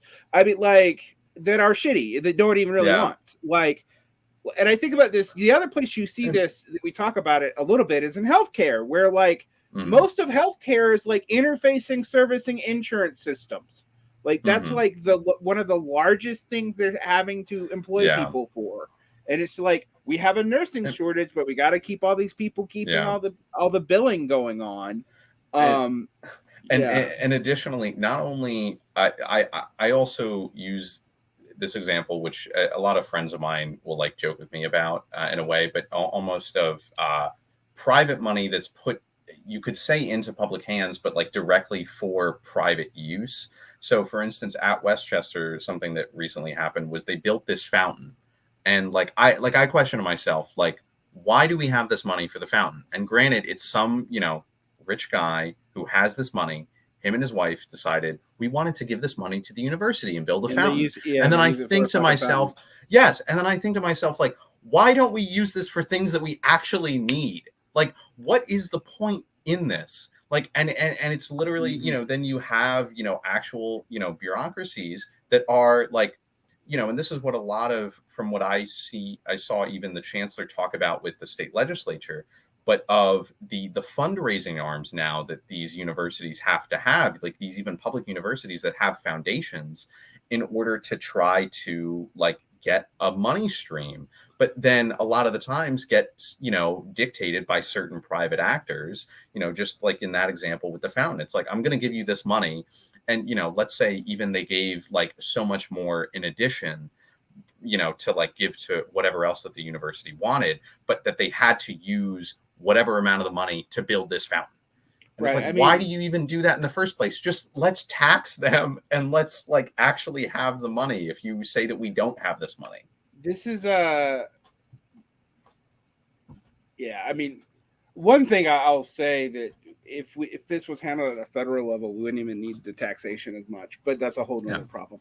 But on another thing to add to that, this happens in high schools. Like for example, the football coach in most of the cities in the South makes like $1 less than the superintendent of schools, which usually means they're well into the 6-figure range for a high school teacher. They do a lot of extra work. I'm not knocking them on that. I used to complain about that because I'm like, we don't have the money for that. Where's it coming from? Then I realized I couldn't bitch, because usually that money actually comes from the booster club. So like the school district's only on the line for his base salary and like whatever your normal, you know, the whatever the district normal but boost is to that salary from the state for competition, right? But that's a couple of $1,000s a year or whatever. But then there's another $100K coming from private donations paying this dude's salary. And I'm like, we can get private donations to pay, you know, $140 to $200,000 a year for a football coach for a team that's not even winning. Like, that blew my mind when I realized, like, oh, businesses and stuff will just donate to this shit, but like, we can't use it for. I mean, it got absurd because, like, during the last economic downturn, we're heading into a recession, so people should take heart. Although this recession is going to affect education differently because there's no staff left to cut. In the primary and secondary school, like, we just can't. Like, well, and even I'm just going to say, even like in the higher education, to certain instances, in like even on the administrative side for certain universities, from what I've seen, because I even know one of the presidents, I remember he has spoken adamantly that they have nothing left to cut. Like, they are going down to whatever bare bones. And granted, like, that can be like a certain idea in his head versus someone else's, but like, you know, I would say when he has that certain fear, I would take that semi-seriously. And then additionally, just to mention this because of the private-public partnership, something I remember I forgot to mention on that podcast with, you know, the Chancellor Greenstein. He is also on the board of a venture capital firm, which this firm, formerly one of the former governors of PA is one of the like head people of this, in addition to someone else. And granted, they have like a sector thesis for education, for like some other sectors and stuff. And I always wonder to myself, what are the things that go on behind the scenes, like in those ways? And in addition, one of the former, they just got a new superintendent, the like Philly Public Schools, but the former superintendent was also a part of this same venture capital firm. So it's just its own thing. You see it both in higher ed and like, you know, primary, like it's just like, when people talk about corruption, it's actually funny because I always think about this a lot, because I was like, during No Child Left Behind, you were often forced to buy consultants, usually for the price for a few months of 3 to 4 teacher salaries, which I'm like, okay, so now we have to buy these private consultants who will come in a couple, like once or twice a week for a couple of months, but we have to pay them 100 to 200K. Like, and in Georgia in 2009, that's 4 teacher salaries for a whole year. That's not the now. Now, additionally, there's a lot more cost to teachers, benefits, etc. So it's probably more like 3. But it's ridiculous when you're like, well, the school's failing. We're going to make them spend public money on these consultants to come in and do well. Lo and behold, a lot of these people are in firms or tied into state legislature money. It is backdoor corruption, but the thing is, it's totally fucking legal. Oh yeah, like, and that's what people don't understand. In other countries, when we complain about this shit, and they're like, "Oh, there's these corruption scandals," I'm like, "Yeah, but in those countries, that's illegal. In our country, unless it's quid pro quo, it's not illegal." Like, so you know, it's now I will say, being in a union state, there's less of that now. You know, we bring in guests, you know, for ridiculous fees like once a year, but they usually don't get paid. Actually, they usually get paid at land trust money. But it's interesting to deal with. And then I want to talk about, I want to get into the PA, because PA and Utah are interesting. They're interesting in that they're 2 states where local property taxes are not the only or even main form of revenue for a school. And in Utah, they kind of are, but it actually, your local property taxes do not go to your local school, because if it did, the rural schools would have no money. So they're equalized between the state. PA does not. I forgot. I think you actually have a school tax. Yeah, I think that's sort of the case. And or I know something, and I have not followed it like recently. I remember following it like, I don't know, probably more back in like January, February or so, or even like into the past year. but there's this PA school funding lawsuit that's actually been happening, in where a bunch of people from various school districts / the school districts themselves, had been suing the state basically for more funding, because they were basically making the argument that the amount of funding that they're getting is not enough for them, based on the PA state constitution, to actually do the things that they need to do.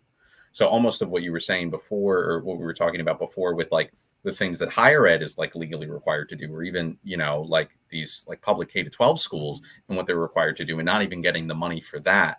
And I'm trying to remember of some of the data behind that, but it is interesting of seeing things like that. And yeah, and especially in how a state like PA, where you have a lot of wealthy suburbs, especially more where I am, outside of Philly, that they have pretty well funded schools, but then a lot, still, even if some of that money comes from the state or gets moved around in whatever way, it's not it's not enough in how it is, at least now, to where they're actually getting the funding that they even need.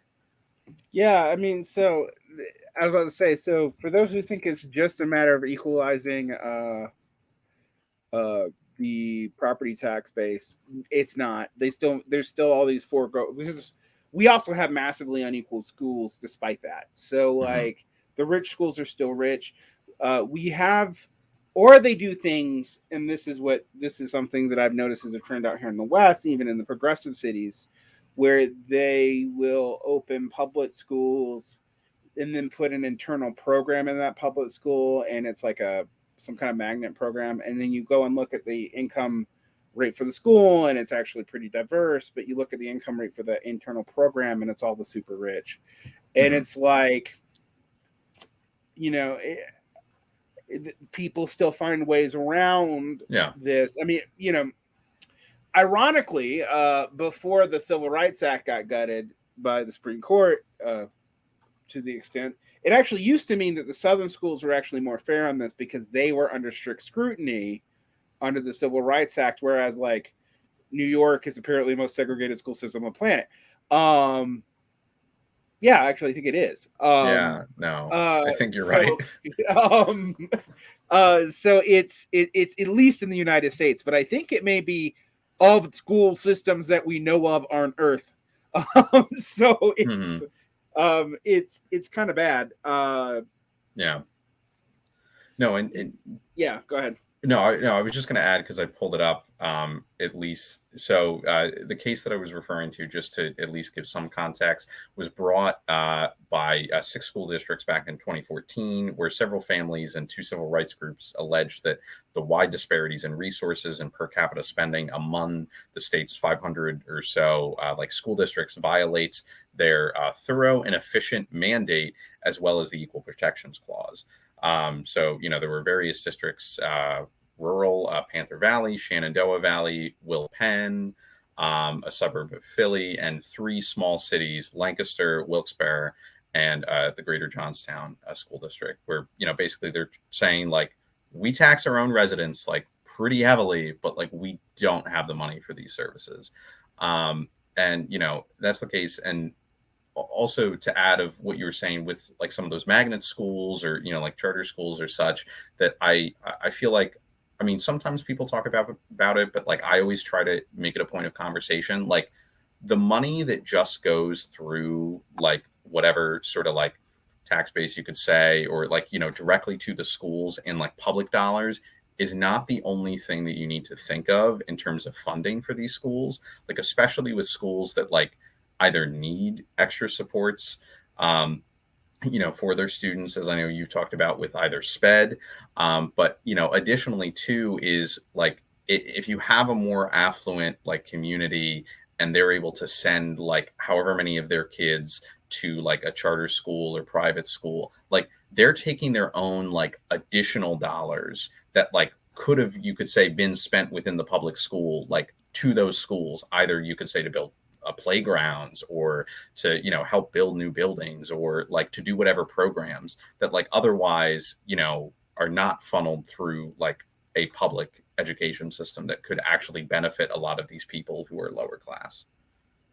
Yeah, I think that can't be dropped, and and like what it says, and I think we see this. My big thing is like realizing how school lunches have gone crazy. So, like Yeah. for example, in Georgia, when I was in high school, school lunch was $1. When I taught high school, 10 years later, school lunch was $1.50. It is now about $5. I think it might actually more like $3.50. But I mean, like, but that was pre-inflation, so I have no idea what they're raising it to. Now, some of that has to do with the fact that they kept in a lot of southern states the food cheap by, it's basically grade F meat and ketchup. But that hasn't really stopped under post Michelle Obama's nutrition guidelines. Pizza is a vegetable. Pizza is a vegetable. Yeah, it's gotten a little better. I mean, Yeah. But the thing is, for the past 3 years, we have had effectively universal free school lunch. And, even when the schools were closed, and the schools weren't closed a lot in Utah. I mean, like, one thing that people have talked, I actually was talking to Freddie DeBoer about this. And the one thing I pointed back to Freddie when I was like, look, I know you're making a big deal about people not returning to the classroom, and I get that. And I don't even necessarily disagree with you in the case of elementary school teachers, because they really weren't at a super high risk in some areas. Not none though. The fact that the learning loss happened regardless of if the state kept its schools open or closed should tell you something about the nature of the COVID crisis, because Utah only closed its schools for one quarter on the beginning of the pandemic. And yes, there were rolling school closures for like 1 or 2 weeks because we had to, because we were meeting like 3% infection thresholds. But those schools only be closed for 2 weeks. And then we quit doing that the second year. Basically, the infection threshold became something like 5 or 6% before school would be closed. So that's all to say that the learning loss happened anyway. So whether the schools were open, I think the schools being closed had more learning loss, particularly in the elementary schools. And there are reasons for that I could go into. The thing, however, that it was able to do, and I have noticed this strategically, is there had been an influx of goodwill, not just in the beginning of COVID, but even in the past 4 or 5 years prior to COVID, towards teachers and teachers' unions, because basically people were beginning to realize that the schools were not able to function. The pay was so low they couldn't get people. Like, that was broadly popular.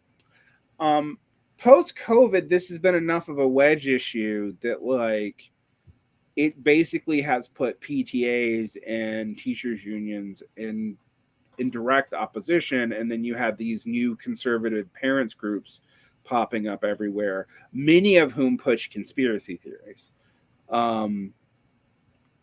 And that's the justification for the kinds of DeSantis-ass rulings that we've been seeing. Now, I bring all this up because so much of this is astroturfed.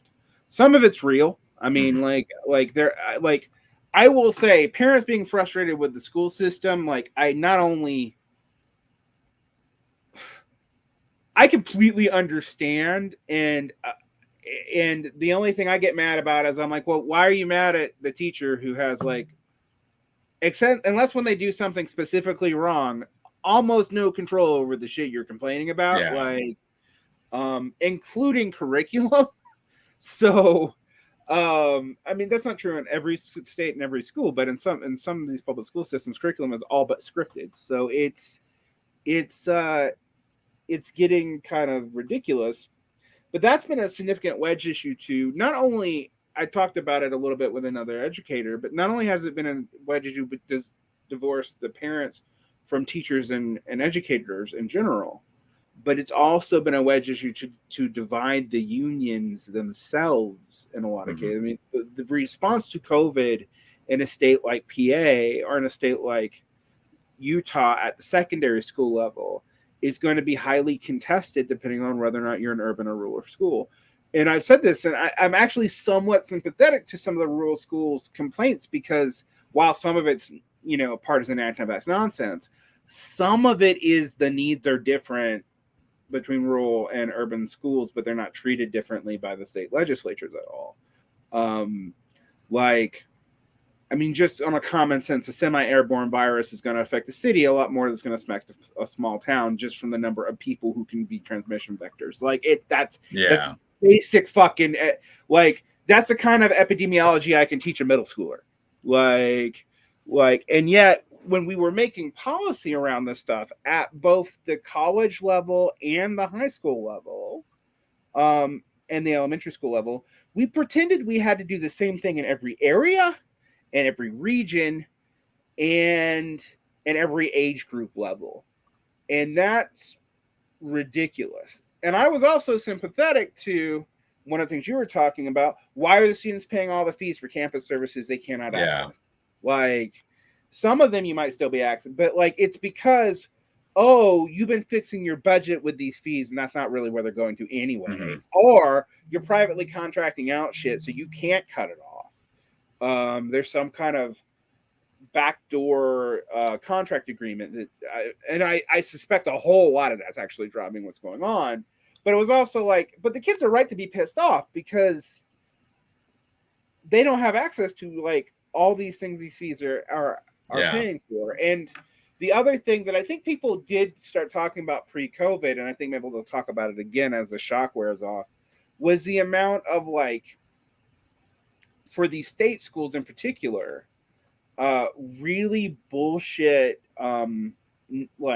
weird facilities developments that cost thousands of dollars but add nothing to education whatsoever. I mean, the biggest ones is schools with floating pools for no reason. What the hell is that about?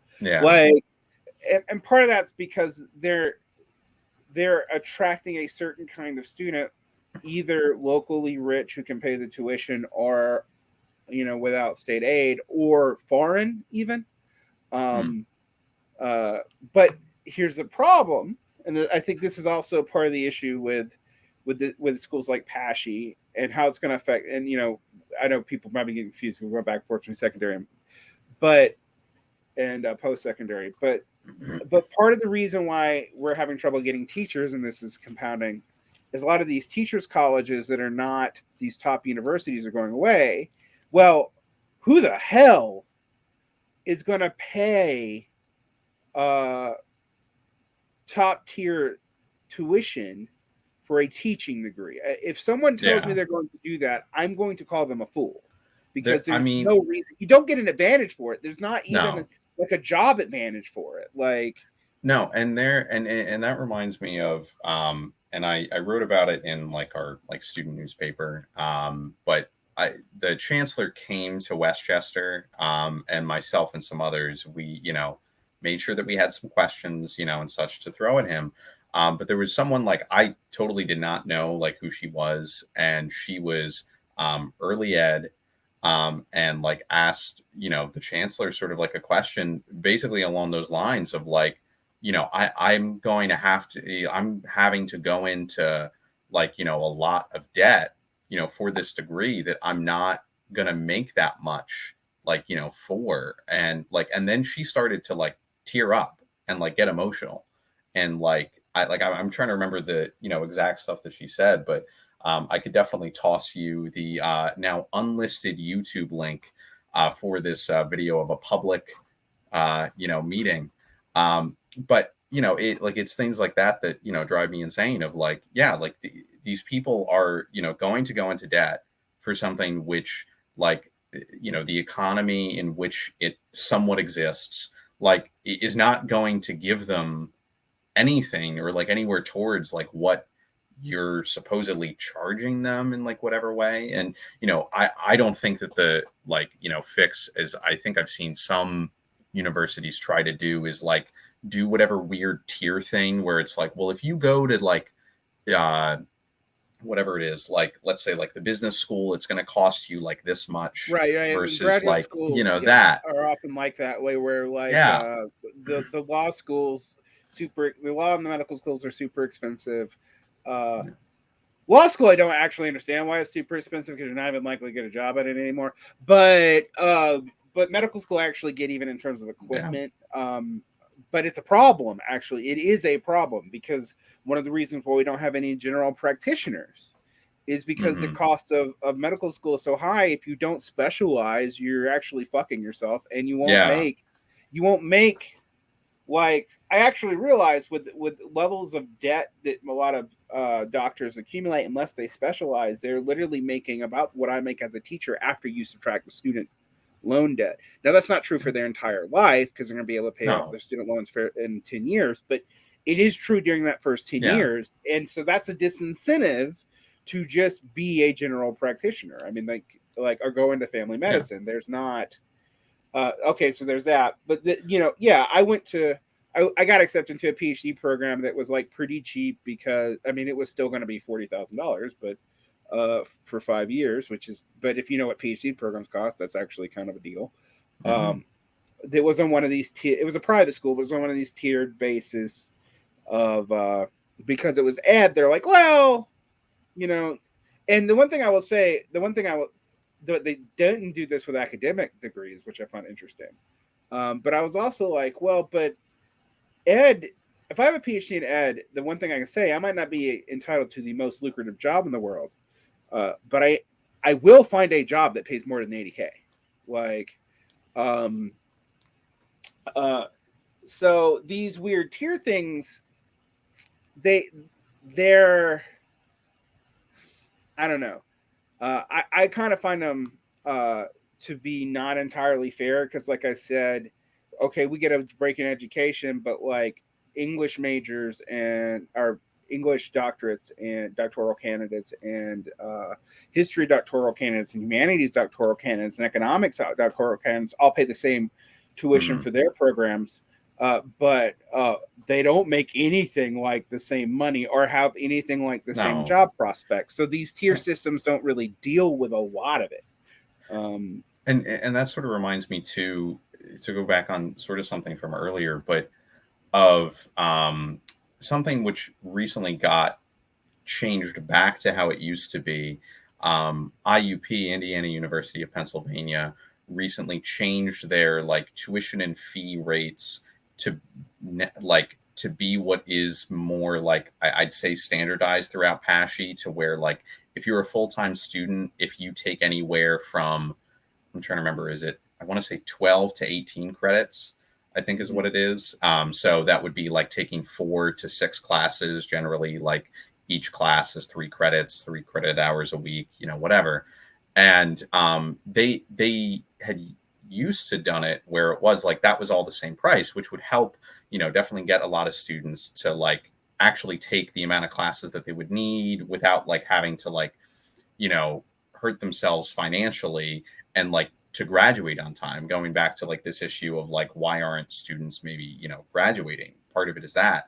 But a number of years ago, they had against, I remembered hearing that like, those in like the faculty union and such were against them doing it to like this more like just per credit thing, to where it was like, if you take 12 credits, it's whatever amount. And then if you take 14, it's a bit more. If you take 16, it's a bit more, like, and so on, which very much, I would say, hurt the students in terms of like, am I going to graduate on time? I have to worry about this weird sort of like financial thing of like, maybe one semester I have this money to pay, or like I have to take out a bit more.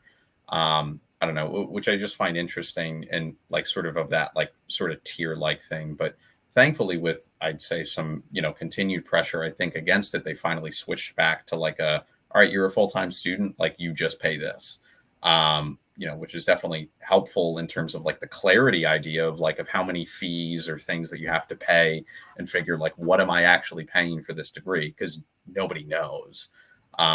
But I also find it interesting I think I recently saw New Jersey was doing something to be more like quote unquote transparent with like how much things cost. And I just Mhm. find that to be like weird and interesting because of how much of a, I'm sure, like administrative nightmare it is for them to like figure, well, what is it that we're, doing X, Y, and Z for like this money. But yeah. I mean, it's interesting because that's one of these things where like I understand the impulse and I actually think the impulse is good, but because of the way we finance everything and because of how complicated it is, I'm like, man, I was thinking about this as a person who knows how like high school budgets work, and most teachers do not, by the way. Most teachers have no idea where the money's going. But when I realized, sitting down as a department head working with my administrator with all these different budget lines, I was like, I would have a real hard time explaining this to anybody. And this is actually fairly simple as far as the complications go. Because for us, it's like, okay, well, we don't subcontract out much of anything, but we do sell certain things to other school districts. And there's other things where we're like using this federal money here, but we have to spend this federal money here. And then we don't take this federal money because we literally do not have the money to meet. Like we don't take Title I funds for a lot of our schools in Utah, not all of them, but because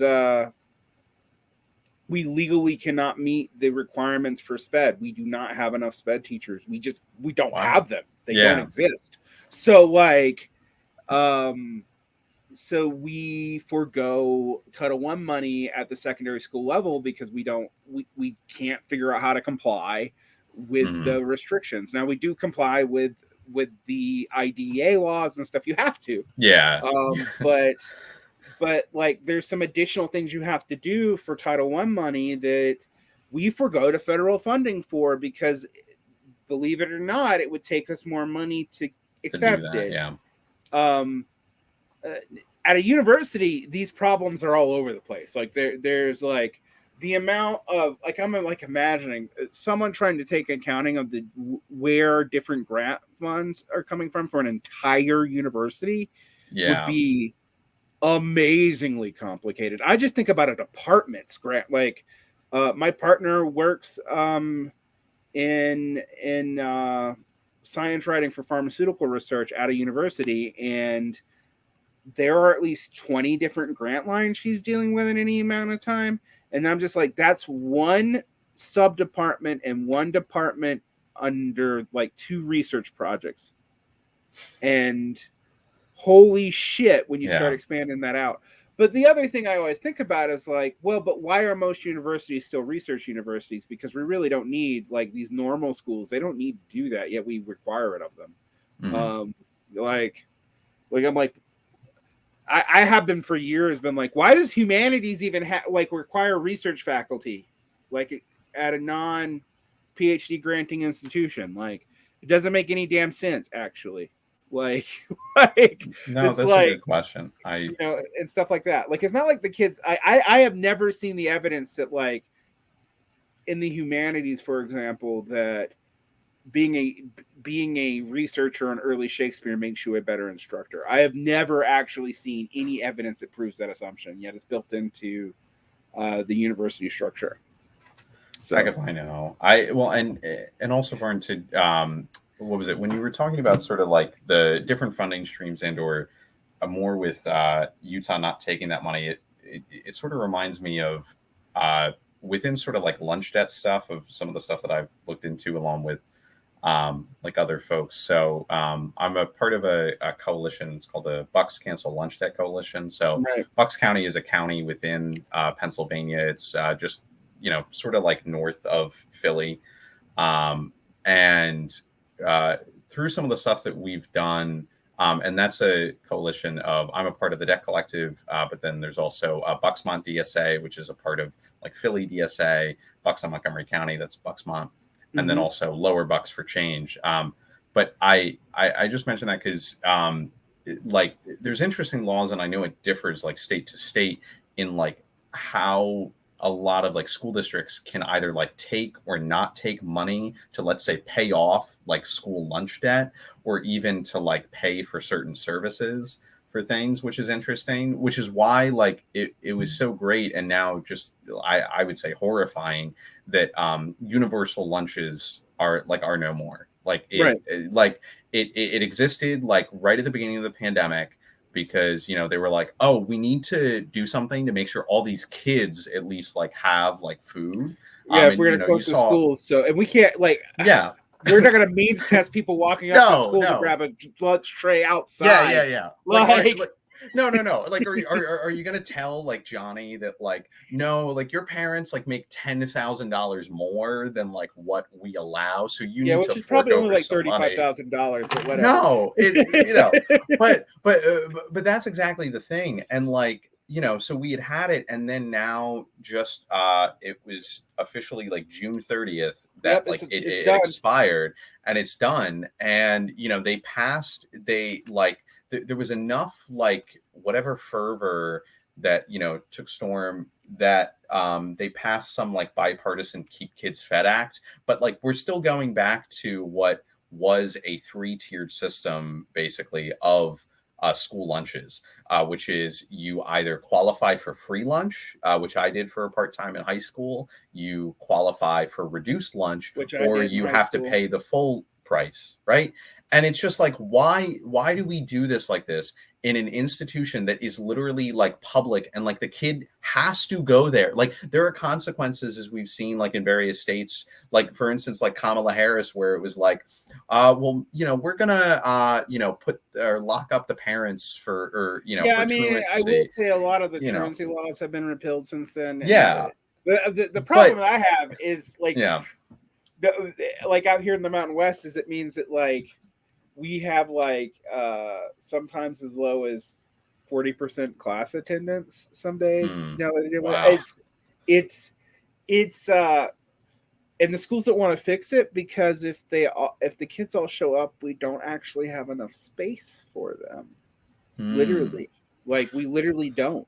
Like, because our class sizes are like 45, 50.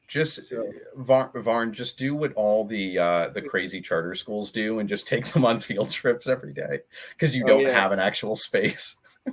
That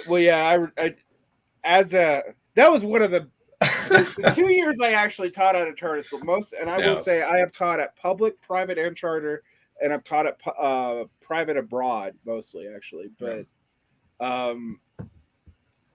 private abroad, sweet deal. Private locally kind of sucks. They're usually religious and they don't pay shit. But wow, we went on a lot of weird field trips. Like we went on field trips just to go on field trips, and like I remember I took the kids to a field trip to a bookstore. Now, admittedly, some of that stuff I think is actually useful, but we could only do it because we had some weird agreement with like UEA, not the education people, but the public transportation thing that gave the charter school a discount, but doesn't give it to the public schools. So like, there's no like public school discount for using the citywide or the valley-wide public transit network of trains. Which is wild to me, given that we are bus deficient.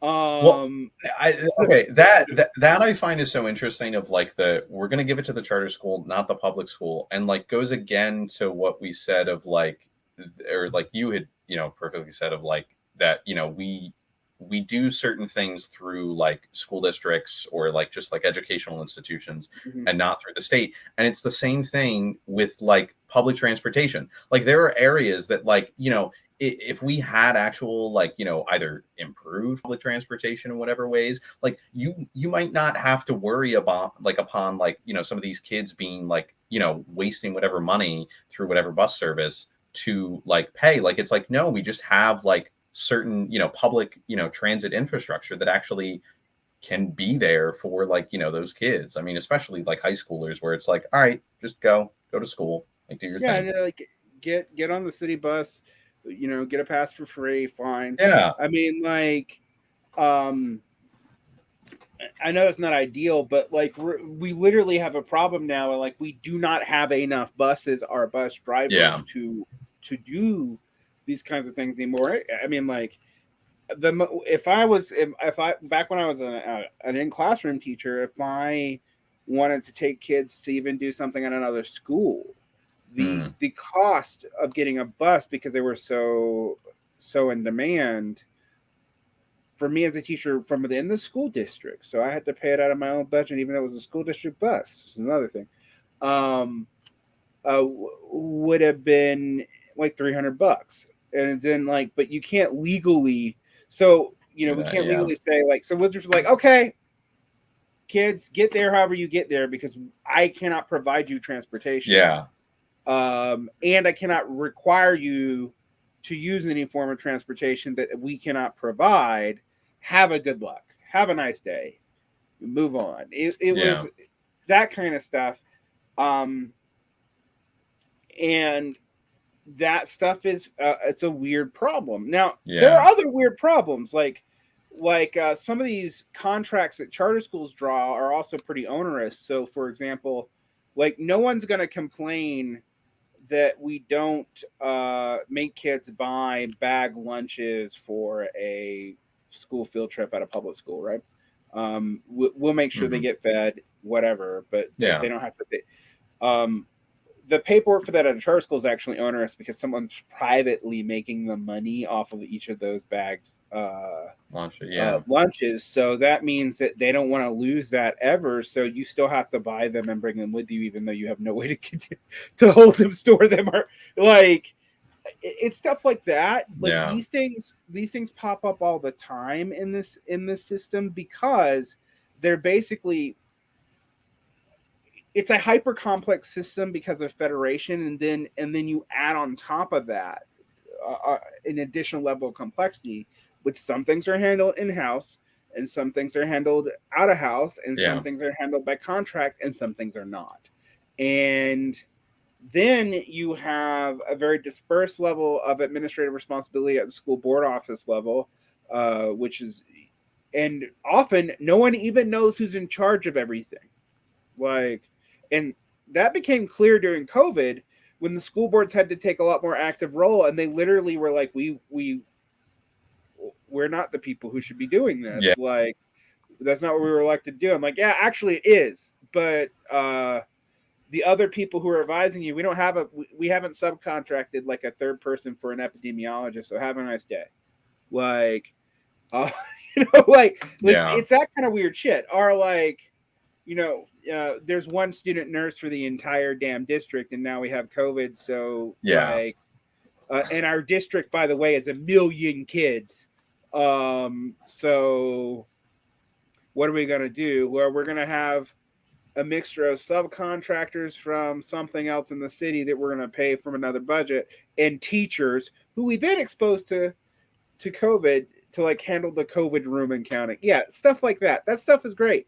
And I say this because all this was sold to the public as efficiency, and there's literally no way that this is an efficient way to run. And one of the reasons why I say European states, even states that have by states I mean countries, have kind of crappy public schools, and I hate to tell you, France and the UK have kind of crappy public schools, but they have an advantage because that shit's federalized, or it's nationalized. And there's a more consistent, yes, there's provincial, policies in this, and the other, but they are not as wildly disparate as they are in the United States.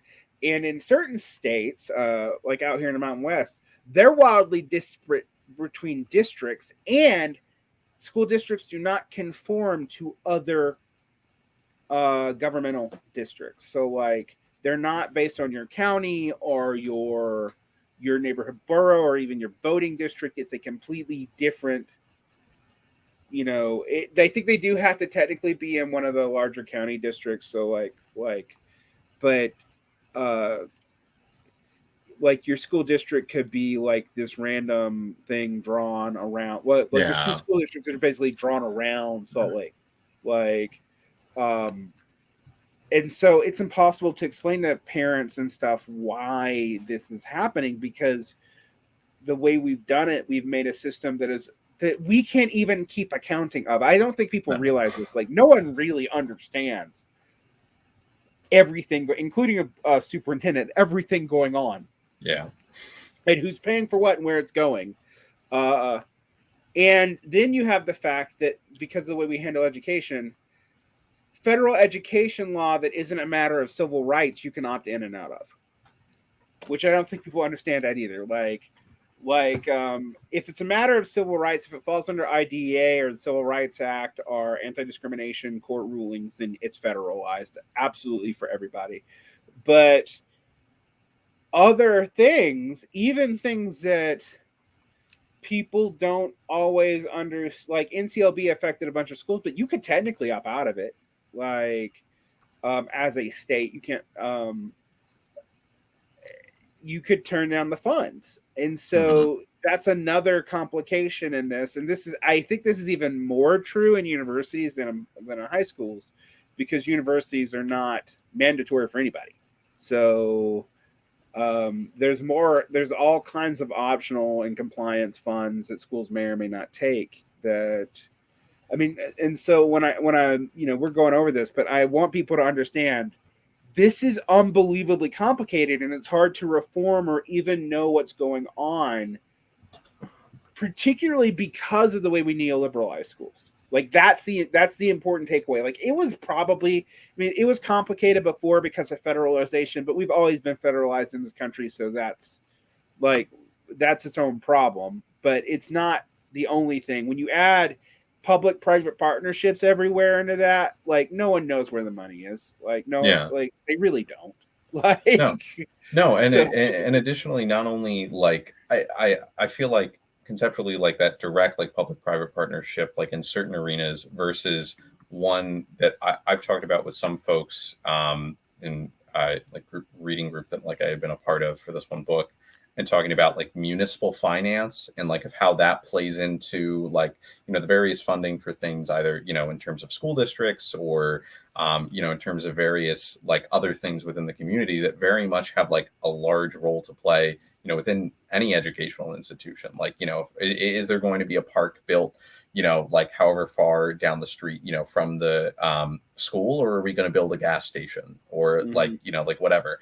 And that can very much shape, like, what is actually going to happen within, whatever community, which I always find is interesting. But yeah, definitely within higher education, there are definitely a lot of optional funding streams that I have seen here or there, and things that are, either like directly grants or, as I mentioned before, the lovely fountains that we just, want to build because why not? Because, we can take that money. Yeah, we really love fountains. PA doesn't have a water crisis, but when they build fountains out here in the West, I'm like, why? Oh yeah, no, why? I can believe.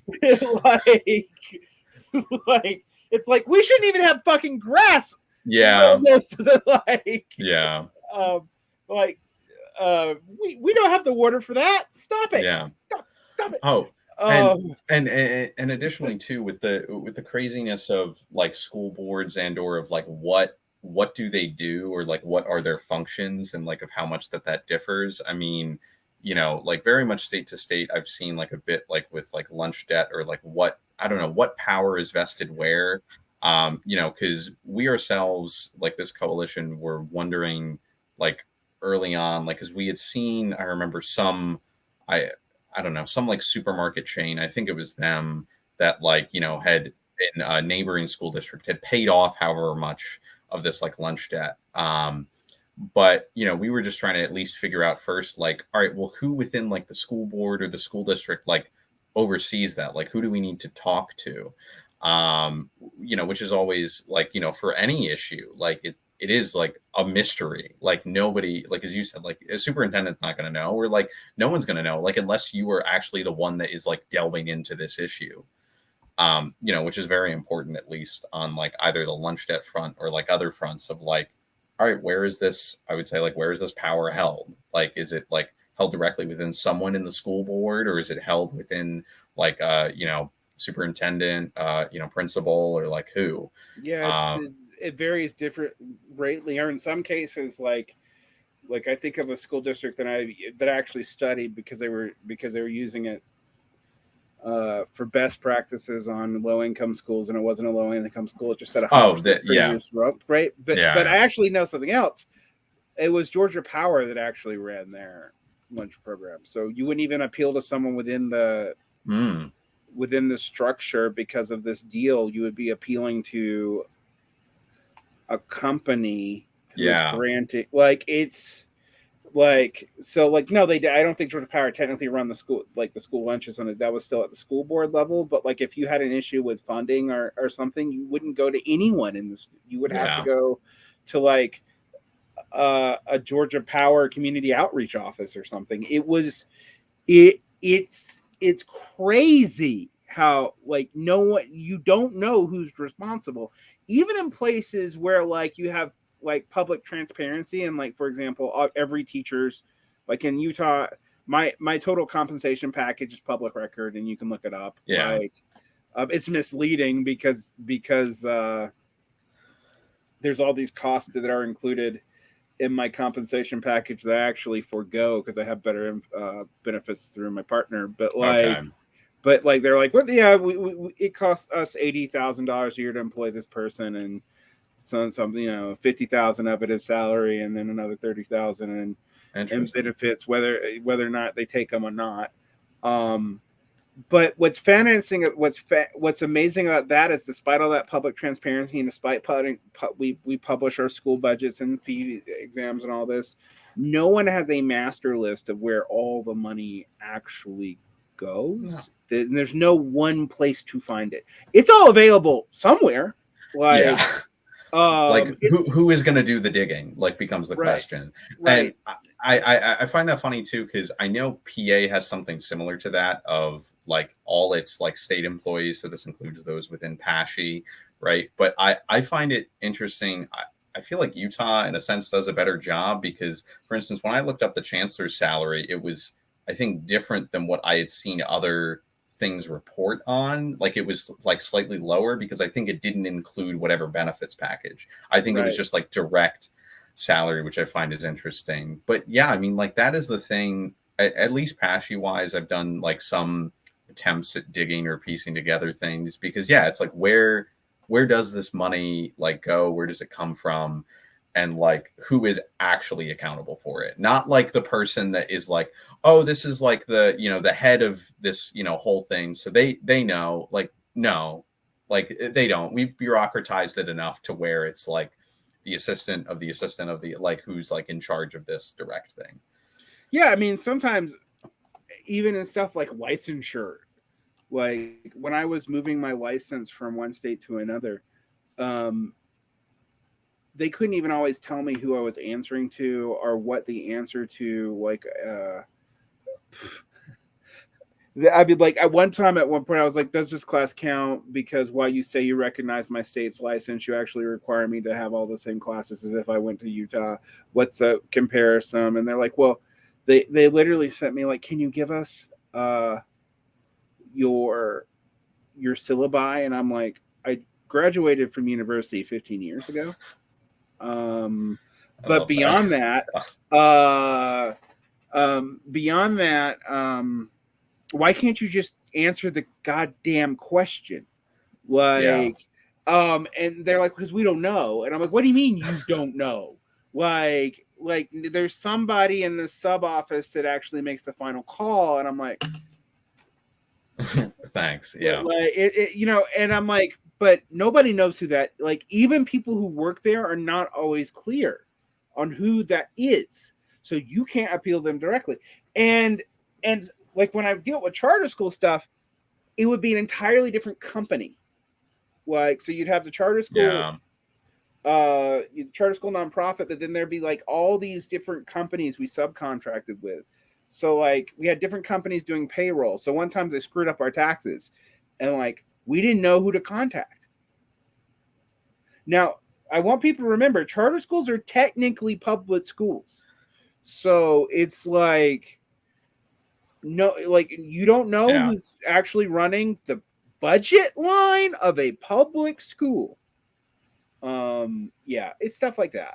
Like, And with universities, it's worse. It's like it's an even more complicated scenario, and I just know that because I've worked at universities. But like I often like who actually like who's actually keeping track of all this stuff. A lot of it's kept track of in individual departments and this and the other. But like, and like I said, all that information is available somewhere to the public, but you'd have to correlate so much shit to do.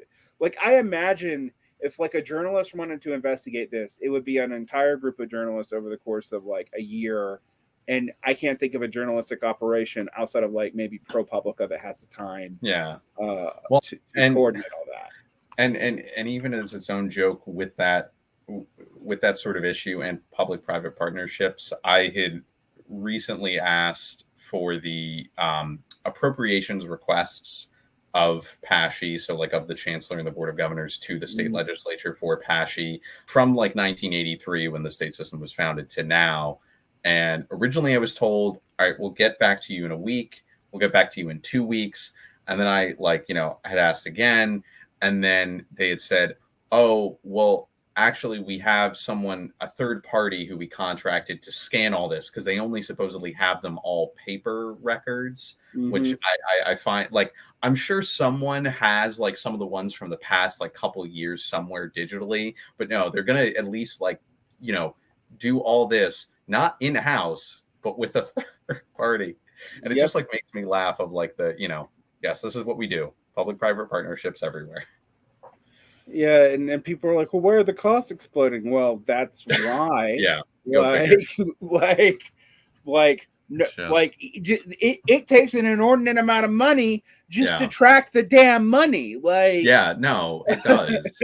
but then also to go back to like lunch debt, like, why do we even need to track what kid has lunch debt? Like, why does this even exist? Like, just give them the food.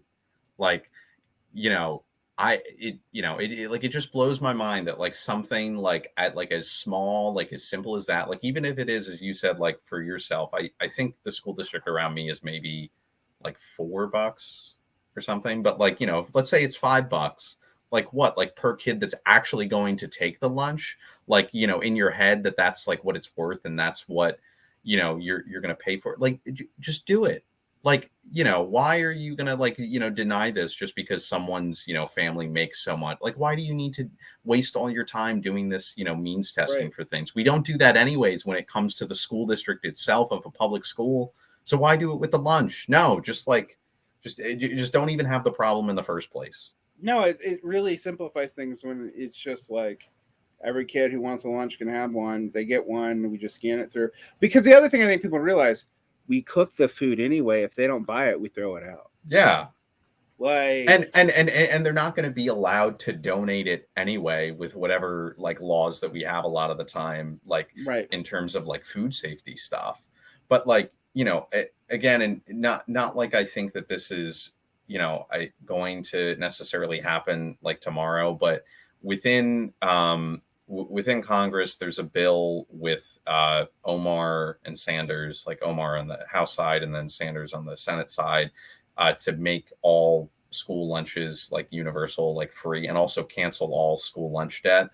It's like the Universal Meal Program Act or something, which has like, a whole bunch of co-sponsors, of course, from like the Progressive Caucus, but like it hasn't really gone anywhere. Like I think Omar introduced it like last year and then reintroduced it for like this session. And, granted, like I called my own, I've called my own like congressperson's office and like someone surrounding, and like, all of them are, just, I'd say like very like moderate, like Dems who just like, just want to do bipartisan things for the sake of bipartisanship sort of idea. And like, none of them are even giving me like any sort of an answer, not like I expect them to entirely, but like to say like, well, why don't you even want to push for this, to like give every single kid like a free, like this is very like, it's not that hard, like just do this. It's actually in the like, grand scheme of things not that expensive. Like, no. And like, and whenever you have people who are like, well, like we should be fiscally responsible. Like we'll drive down costs by actually doing it all in-house. We don't need to like, worry about like tracking this or doing like, just stop with that. Just do it. There's But, a whole, no. we don't have to spend as much money on an SMS system to track all the debt. To track all of it, to send out texts or calls to parents to say, hi, your child has $20 in lunch debt. And like the school district. And by the way, we're not going to let them graduate till you pay it. No, and like either not going to let them graduate. Maybe there was a case in Pennsylvania a number of years ago where they were threatening to send the kids to the foster care system for that, and then they backtracked. Yeah, then they backtracked. I mean, I know I'm trying to remember which way that it went. I think it was that we had certain like quote unquote like no lunch shaming laws, and then they got like overturned. And then now I think we're back with them. I forget my head, but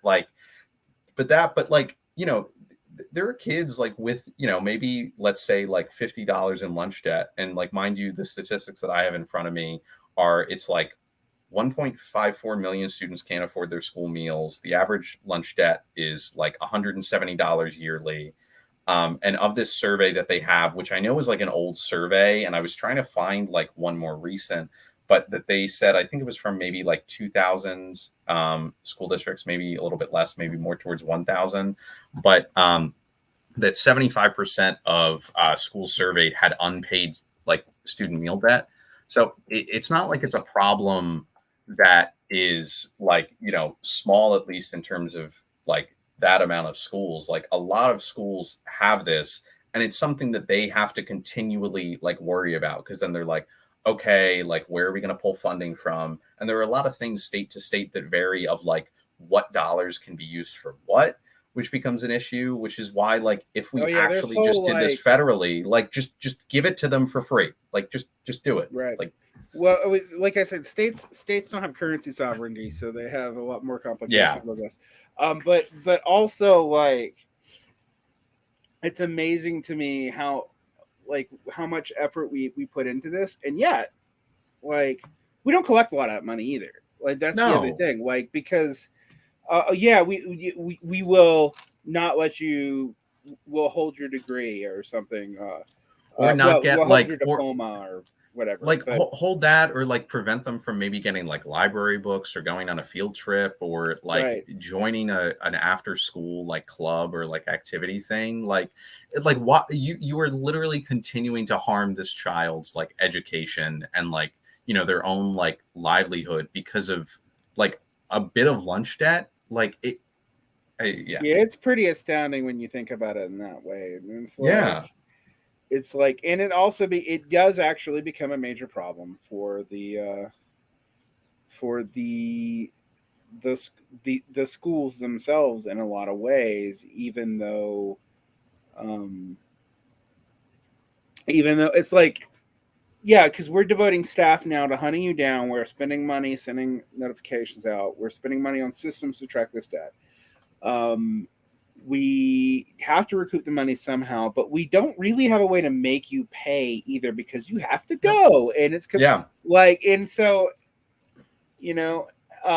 and then what you'll see is like occasionally schools will like fund this during a test day for everybody, but it'll only be one day, and it's only so we can get certain stats up. And we literally just did this the past like 2.5 years. Like if we did this like over that amount of time, we can continue to do it. But like we've done this in other circumstances. Or you have like a lot of the times major cities, like I know like Philly does it, and like New York City, like where it is free for everyone.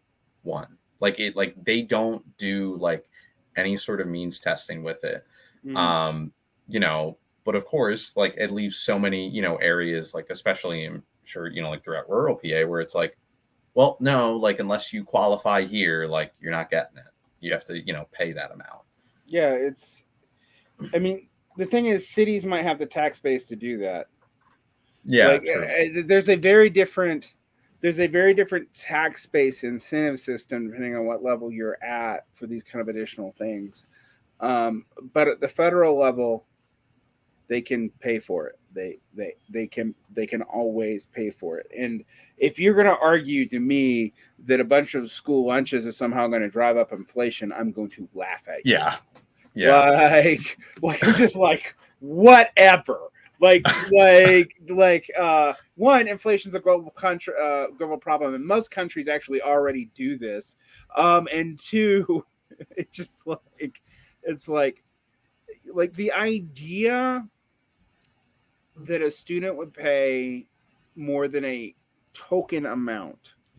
I know there's some countries where they pay like 25 cents equivalents or something, but more than a token amount for this is ludicrous to me, and it creates so many other logistic problems down the chain. It's just like we'd almost save the money that we're collecting in lunch fees and just not having to enforce lunch. Actually, probably isn't true, but it wouldn't be that. I don't know though, because I suspect that there's a pretty significant amount of cost in trying to recoup that debt. No, there definitely. I don't know the exact stats on that, but like there definitely is, right? Like when you're having to waste time and money on calling parents of kids with unpaid meal debt instead of maybe, I don't know, actually using that time and money for actual education of kids. It's just its own insanity. And another interesting thing, sort of with this, and I had not read it in a while. I read it back probably, I don't know, 6 months or more ago. But there's an interesting article by Abby Atkinson in the New York University Law Review, sort of around lunch debt. So it's titled Philando Castile, State Violence and School Lunch Debt, a Mediation. So if you don't know, Philando Castile was killed. He's a black man who was killed. And it's kind of interesting. He himself had been a cafeteria worker. And he would be someone who, if, these kids have so much in lunch debt, that he would, help pay it off or pay, for their meals. So legitimately in this system, you're having people who you're likely, underpaying, these cafeteria workers who they themselves are going to be well, I don't want this kid to go without a lunch, or they already have that much debt in their account. So then you're just going to shift the problem to them, people who already don't make any money. Yeah, exactly. So then that's what you do. But I'm sure nobody knows of how much that happens, but I'm sure it happens a hell of a lot more than it happens at every school I know about. Yeah. Somebody's picking up a kid's this or that. I mean, it's an iffy thing with teachers because it could be construed as ethics violation to only do it for one kid, but it's not an iffy thing with staff, which means it actually is even worse, because that means in that situation where you're literally well, I legally can't pay for it for your kid, not that I have the money to pay for it, because I might have to pay for every kid in this room, and all of a sudden lunch costs me $125. But the ethics rules don't apply to the staff. They have ethics rules, but they're not the same one, so they often do. They pay off kids lunch debt because it's it's 50 cents or it's $2 or whatever. But it's that's a shitty backdoor system, backdoor fix for this problem. It just doesn't need to exist in the first place. But I think what you point out, the school lunch is a very interesting example of this, because it's it's governed. I suspect one of the reasons why I don't fix this is because there's so many different contracts tied into providing school lunch. I suspect we'd find that out.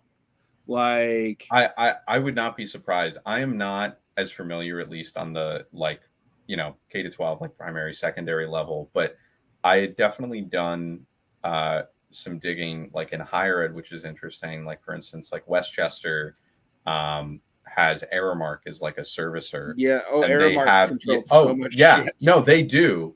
And they not only, are the ones who serve, meals at higher ed institutions, but also carceral institutions, right, and prisons, right? So, they have also serve a lot of charter schools too. Yeah, no.